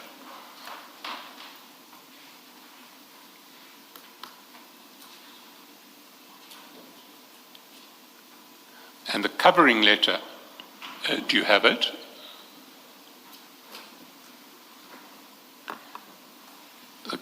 It's addressed only to the city manager. It says, we've completed the proactive forensic assurance review in the form of probity we notified your office of on the 4th of April 2025. Here's the review report. Paragraph 4, your attention is drawn to the fact that your authority to possess this report is linked to your tenure of your current office. And should you vacate the current office, for whatever reason, this report shall be returned to us or destroyed. So it's a confidential report, highly confidential report. That report, sorry to interrupt you. Can I just understand, at this page 129, this covering letter, it says the city manager was informed. Sorry. It says the city manager was informed on the 4th of April, 2025. And yet and please correct me if I'm misunderstanding the sequence, we've looked at a minute of the BEC of 11 April. So how is it that the probity assurance would have been notified even before the BEC process is complete? Because that minute of the 11th said we will continue the evaluation at the next meeting. Chair, this is one of the tenders that was deemed high risk. Say that again? This is one of the tenders that has always been deemed high risk. Hence, probity assessment is mandatory. Meaning, by the time BEC completes its work, probity must automatically take over the process and conduct its work. This is an indication that probity must have been tracking the process. Well, when I say probity, I mean Chief Audit Executive's office. They track all processes in terms of all tenders that have been finalized. They might have been informed that we are now at a stage where we are almost complete with the report. This mainly indicates to the accounting officer that we have informed you on the 4th of April that we will be conducting a probity assurance on this tender. It's known from the beginning. It's a tender above 20 million, known beforehand, which tenders will be subject to probity. Okay, so this doesn't mean, this notification to the city manager on the 4th of April, it doesn't mean they start the process, the probity assurance process before the completion of the BC No, Chair. process. It Does doesn't not mean that. It just notifies that we will Yes. conduct a process. And the reason to notify the city manager is to ensure that when his office receives complaints from TMPD that there are delays in terms of this, he can then respond and say, this is subject to a probity assessment. I am aware. I have authorized it accordingly. Okay, thank you. And what follows that covering letter is indeed the probity report furnished by the external consultants. What then seems to have happened is on the 15th of September, the probity report was, well, not on the 15th of September. On the 15th of September, the bid evaluation committee met again at a meeting where they were essentially to respond to the probity report. And one sees that report starting, we see it in two places. The one is in file 2, which you've taken us to previously. And we see that, let me get my reference to file 2. It is,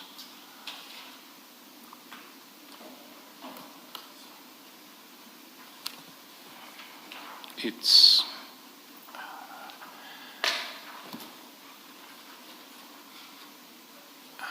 never mind. I've lost my reference to file 2. I've got it in file 5 or bundle 4. It's page 111.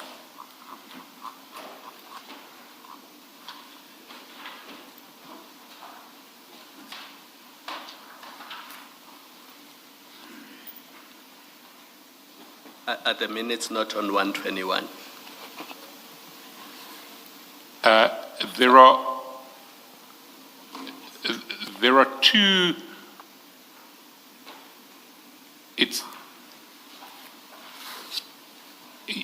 Yes, the actual minutes of the meeting are on 121. The records of the meeting, including the attendance register and the confidentiality forms, start at page 111. But the minutes start at page 122. And there is, what's significant about we haven't seen the original report that the BEC produced, or we don't know when that original report was produced. This is the report that, and the minutes of the report that, the minutes of the meeting that adopts the revised report after being told to look back at probity by the BEC. The next step that I see is the BAC meeting of 18 September. And that you speak to in paragraph 95 of your statement, where you say that Mr. Hopper presented the BEC report from 15 September to the BAC at the meeting of 18 September. So this is when the BEC has now considered probity and has responded to it. And the minutes of that meeting are Annexure GM 16, which was in file 2 at page 348.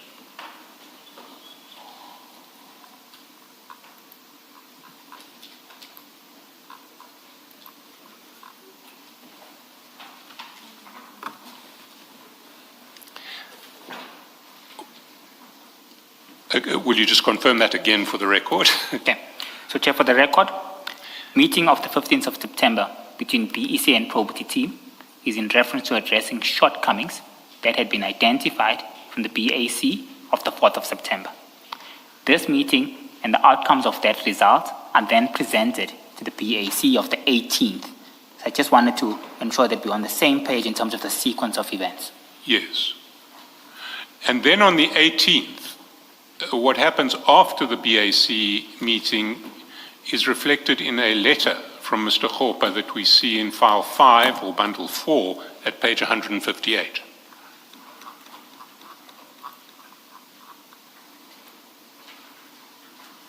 Okay. So what happens here, Chair, is that we're sitting now on the 18th of September. BAC notes discrepancies that I've outlined in terms of one particular bidder, reflecting as compliant in the BEC report, however, reflecting as non-compliant in the probity report. On two aspects: audited financial statements not being available. Secondly, a 5-ton truck not being verified. So that's the clarification that now takes place. The purpose of this is for me, Victor Khopa, to seems like he's now communicating with the team from Forensic Services, requesting for a meeting to clarify the confirmation of which was necessary for there to be consensus and alignment between all portfolio of evidence from the property report to the BEC. So once this is done and an addendum report is issued, as I've attached in my statement as I think GM, the addendum report, GM 19, Chair. That's the outcome of that. So the purpose of this was to request a meeting from Mr. Victor Khopa to the forensic audit team to address the clarification issues that were raised by BAC on the 18th in terms of that one bidder, where there was non-consensus on the formal report vis-a-vis the BEC report. And then the next stage is the second probity report, or the second probity letter, which one sees at page 160 of the same bundle, bundle 4, file 5, where the external consultants confirm. On page 161, paragraph 3.1, we confirm at the time of the initial review of the tender documents, the probity team erroneously concluded the bidder did not submit all annual audited financial statements for 3 years. So they admit they erred, the financial statements were there. And then 3.4, initially due to the erroneous disqualification in stage 1, bidder 2 was not evaluated in stage 3. However, in the report it was erroneously stated that bidder 2 didn't have a 5-ton truck. Due to reasons advanced above, we proceeded to evaluate bidder 2, and they confirmed that Vincere satisfied compliance. Yes. What then happens is Sorry, Mr. Chaskasan, I'm sorry. Earlier, Mr. Mnisi, when we discussed this, you had said that the reason that probity had indicated that there was no 5-ton truck, this company didn't have a 5-ton truck, it's because they hadn't gone to stage 3 evaluation, I think, because they disqualified, I think it's stage 2. But 158 seems, the email in 158, on the face of it, seems to suggest that it wasn't a case of that they didn't proceed to stage 3, the probity to stage 3 because of the stage 2 disqualification, but rather that they attended and found no truck. Am I reading that email at 158 wrong? Okay. Chairperson, page 158, the contents of this email says, the BAC reports related above mentioned case was presented to the BAC today being the 18th of September 2025. The following were raised and the report could not be approved as such. The BAC requested the following. 1, confirmation that the matter of the annual financial statement was cleared as the AFS are present in the tender document as presented in the BEC. 2, the BEC indicated that whereas most of the bidders were inspected in the presence of the probity team, Vincere was the first to be inspected on the first day prior to probity team forming part of the BEC delegation. The BEC further states that the 5-ton truck was there whilst the probity says it was not. Please confirm the date that the inspection at this bid was carried out so as to reconcile. Basically what this says, Chair, is the first component is clear.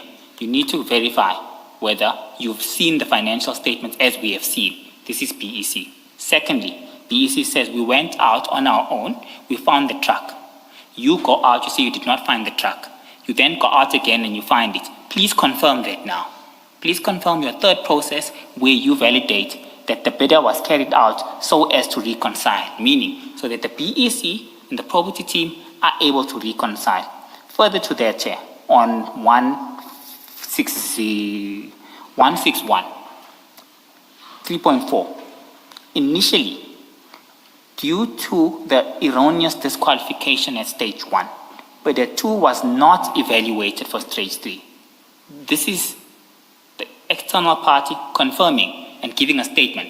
We did not evaluate them any further because they did not qualify past stage 1. However, they state, Chairperson, that it was erroneously stated in our report that bidder 2 did not have a 5-ton truck. So if you split that in line with the sequence of events, they're confirming that 1, they disqualified them on stage 1 due to the inability to find the annual financial statements. They further go and say they themselves did not evaluate them further on stage 3. However, they say that they stated that they were erroneously, that the bidder did not have a 5-ton truck. So there are 3 instances that are occurring here.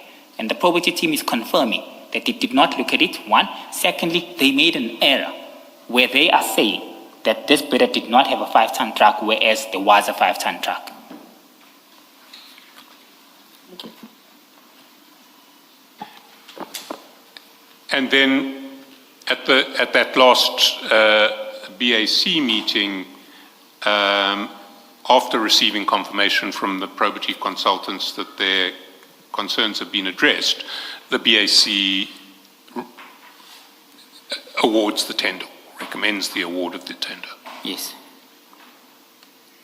So that is the effective chronology of the official processes relating to tender TMPD 1 of 24-25. But there are other processes that are going on behind the scenes, and it's to those that I want to turn now. And the first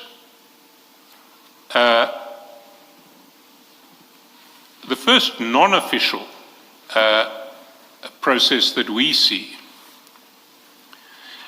is in a WhatsApp from you to Sergeant Nkosi on the 26th of February 2025. And that appears in file 3 at page 133. It will be your bundle 3, page 133. And sorry, Mr. Mnisi, in relation to all of these references, I'll refer to file 3 and file 4, but they're in the same document, electronic document that you have, which is bundle 3. So if we then go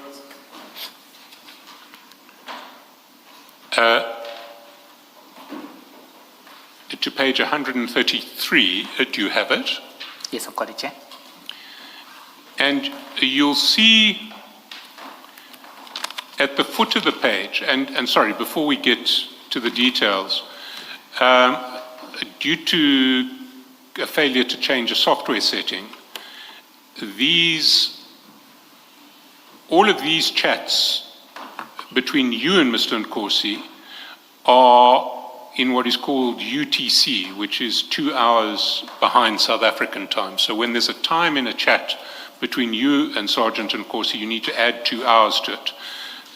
To complicate matters further, the chats between Sergeant Nkosi and Deputy Chief Dlamini did have the software setting changed, so they are in South African time. But if you see at the bottom of page 133, on the 26th of February, with a timestamp 9:45:50 a.m., which actually means 11:45:50, you ask Sergeant Nkosi, who is Sipho Nkomo or Joe Mabunda from TMPD? You see that? I see that, Chair. Why did you ask Sergeant Nkosi who Sipho Nkomo and Joe Mabunda were? Okay. Thanks, Chair. For this instance, we're sitting in engagement. Within this engagement, I was aware that these two individuals are responsible for VIP services for the city. At one point in time, Chair, the individual, Mr. Sipho Nkomo, with his colleague, I think from my perspective, unceremoniously removed my VIP security without explaining to me any details. Nonetheless, it was okay.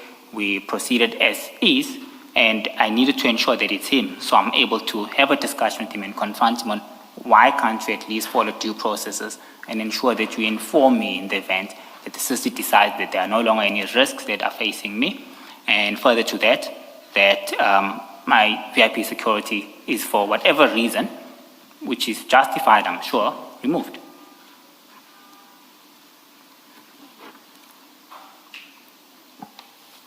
So this related to the removal of your VIP protection? Yeah. And when was your VIP protection removed? About December.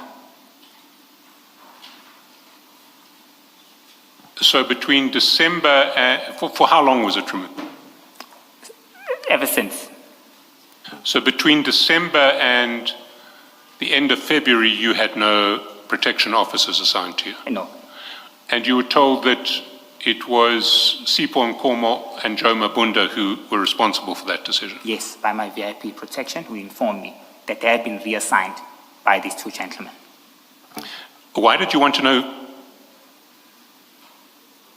Well, I suppose I'll pull that question back, because I think it wasn't going to be a fair question. Can we then go down? Sergeant Nkosi, I suppose the first question is, why did you ask Sergeant Nkosi? He's not part of Tshwane. So I knew he knew many people within the city of Tshwane. I was aware of that fact. He then sends you a picture, if we go over the page to 134. And he said, that's Sipho. And he sends you a picture of someone whom I imagine is Sipho Nkomo. You see that? I see that, Chair. Your response is, okay, taking him off this one. What did you mean by that? Chairperson, I think there must have been an autocorrect issue here. I meant I want to take him on. I needed to confront him in reference to the unceremonious removal, from my perspective, of my VIP security. That was the context around this discussion. An autocorrect. So what did you actually want to say? I'm taking him on. I need to take him on. So you can at least have the decency to explain to me. So it should have read, okay, taking him on this one. Yes. But taking him on this one doesn't make sense. Taking him on, confronting him, having a discussion with him, and having him elaborate and clarify on the reasons why my VIP security was removed without the city explaining to me. So I needed to take him on, Chair. So basically you wanted to say you were taking him on this one. Yes, I want to confront him. So what you would have typed is taking him on this one, two ons, and that autocorrected to off. I can't confirm that, Chair, but I can just state what I was intending when I was sending this discussion and how I understood the discussion that was ongoing. And Sergeant Nkosi knew exactly what your concern with Joe Mabunda and Sipho Nkomo was. Yeah, Sergeant Nkosi was a friend of mine, Chair. So we had discussed these issues, and I had informed him that, you'll never believe this, my city just withdrew my VIP security. So he might not have known who these were at this point, but he was aware of the circumstances that we're discussing.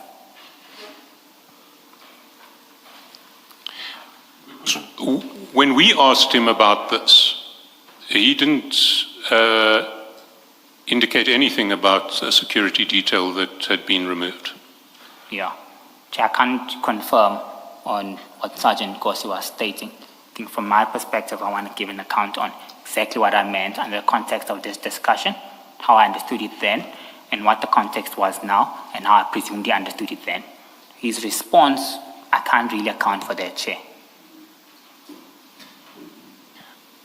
We go down, and if you go down to page 130... Just one minor point, Mr. Joseph. And your emoji there, what are you pointing at? Pointing up. Yes. What exactly does that signify in this context? I'm taking him on this one. So you are taking on Sipo. Are you pointing at Sipo? Yes. Taking yes. on Sipo. In the context of this discussion, yes, Chair. Okay. Yes, Mr. Joseph. Then if you go over the page, 135,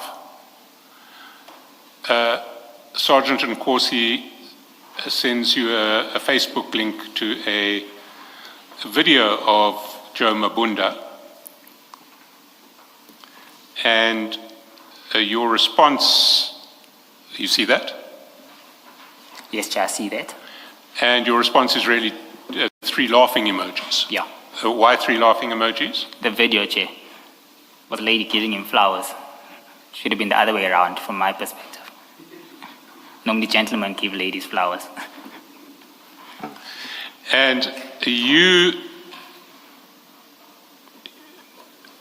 don't say anything about taking on Sergeant Mabunda? No, I have to deal with his boss. As far as I'm concerned, his boss was his superior. I see. Did you know at the time that Sipho Nkomo and Joe Mabunda were the only 2 TMPD representatives on the BEC? At the time, no, Chair, I can't confirm that. Do you know now that they were the only 2 TMPD representatives on the BEC for TMPD 1? I know now, Chair, that the Chief of Police and their delegates seconded these 2 individuals to be the specialists that the department wanted to form part of TMPD 01. Your question to Sergeant Nkosi, who is Sipho, Nkomo, and Mabunda, suggests you didn't know them and where they sit in the organization, True. as in their positions. No, I didn't know where they sit, and I didn't know their faces.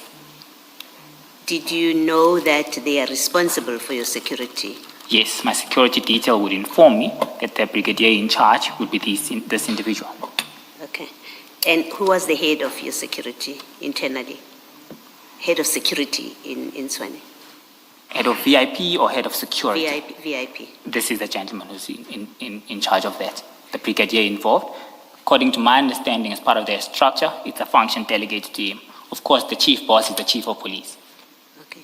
So why do you ask Mr. Nkosi who is Nkomo and who is Mabunda if your protectors have told you that they've been withdrawn by these 2 gentlemen and you know that these 2 gentlemen are in fact responsible for VIP security? What in fact were you asking Mr. Nkosi then? I know their names, but I don't know them by face, Chair. So I was asking does he know these individuals? He says, yes, I know them. And then he sends me pictures. You knew the names, you didn't know the faces? Exactly. Didn't know the faces. Okay, thank you. Can you please clarify this, Mr. Mnisi? Remember I asked you earlier what role do you play in the appointment of BEC members? And your explanation was that they are appointed by the city manager, but you do play some role. In other words, if there's somebody who's not suitable, you can say to the city manager that person is not suitable. Spot on, Chair. Now, why is it that when this question is asked by Ms. Cheskalsin in relation to the membership of these 2 people, you say you did not know that they were members of the BEC? At this point, Chair. Why did you not know if you play a part in the appointment of BEC members? Chair, on a daily basis, I deal with hundreds of emails. So I would have seen this, and my point of evaluation, even if it was at this time, hypothetically, let's say what is this time. My role in terms of assessing whether a BEC is compliant, I need to check 3 things. 1, adequate representation from a supply chain management function. 2, adequate representation from the user department. 3, adequate representation from the owner of the tender. I don't check names, Chair. I check functions. Once I receive confirmation, the chief of police or delegate have designated individuals, I'm comfortable. And whether those individuals form part and parcel of that committee, I'm comfortable. Similarly, with Human Settlement Department in this case, once I confirm and receive surety that the function is represented, I'm clear. It's a tick box exercise for me, it's compliant.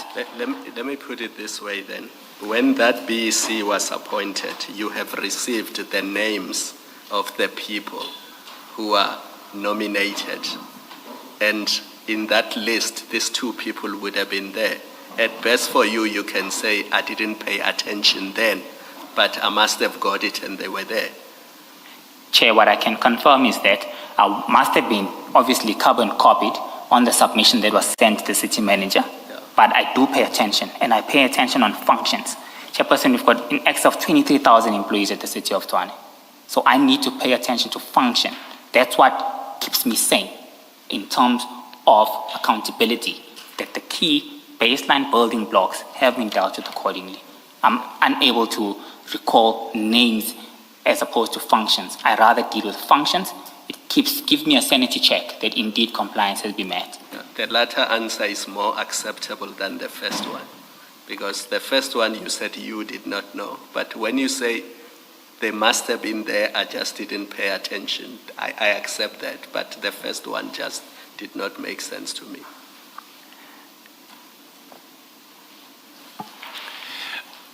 Why did you need to know the faces of the people who'd apparently taken your security detail away? What were their faces? Why were their faces important to you? Just to put the name to the face, Chair. No particular reason. Did you write to anyone in relation to the removal of your security detail? No, Chair, I accepted it. It's a city's decision. If they decide to withdraw my security, all I can do is accept it and move on, even if they don't explain to me the reasons why. So you didn't take anybody on this? No, Chair. But at the time that you spoke to Sergeant Nkosi, it was your plan to take somebody on? I thought about it at that point, Chair. Remember, my security was withdrawn in the period of December, roughly December, if I'm not mistaken. I accepted it at that, between December, January. At that point in time, I then encountered this and I said, hey, I should have confronted this individual. But I didn't, because I saw no need to, Chair. So such is discretion to provide me with VIP services or not.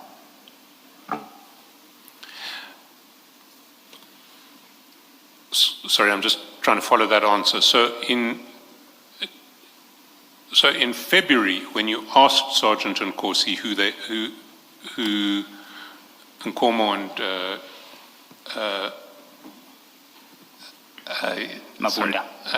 Mabunda, who they were, you knew that they were in charge of security detail. You knew that they had taken away your security detail, and they'd done that in December. You didn't put 2 and 2 together and reflect on the fact that they were the 2 BEC members on TMPD 1 of 24-25? At this point, no, Chair. Yeah. You wanted to know their faces. You intended to take them on in February, at the end of February, but you subsequently decided not to. It was pointless for me, Chair. I see. And Why did you not just go to Nkomo's office? I mean, you say you knew where they sit. These are your colleagues. Why didn't you just go to his office to confront him instead of sending this, at the time as you sent this message? Why didn't you go to his office? Like I said, I had accepted. And in December, this happened. In those 2 months period, I had accepted what had happened. And in me sending, I said I should have. I ultimately didn't, because I saw no need in pursuing the matter further. And I didn't know where they sat as well, Commissioner. They sit in a completely separate building, and most of the times these are individuals who are on site. Yeah.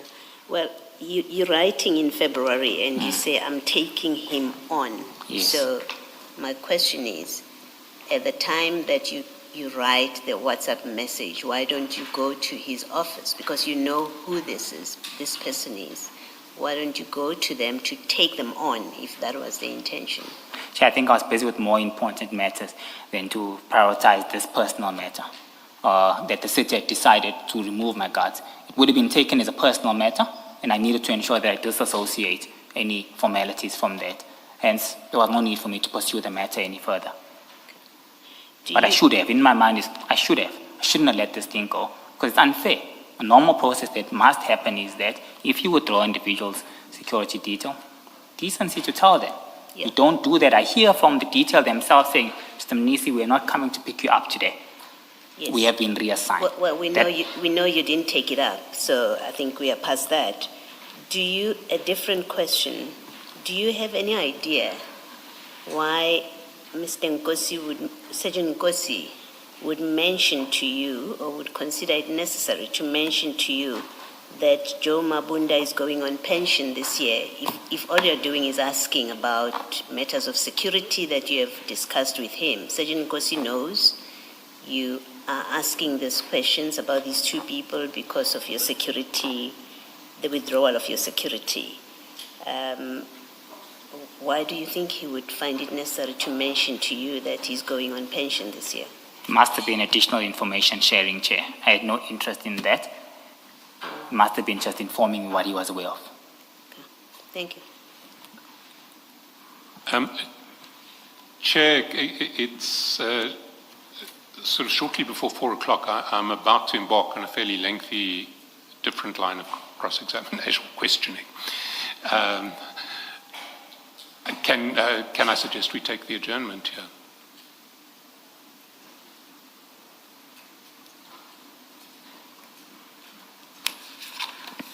Let us adjourn and resume at 9:30 on Monday.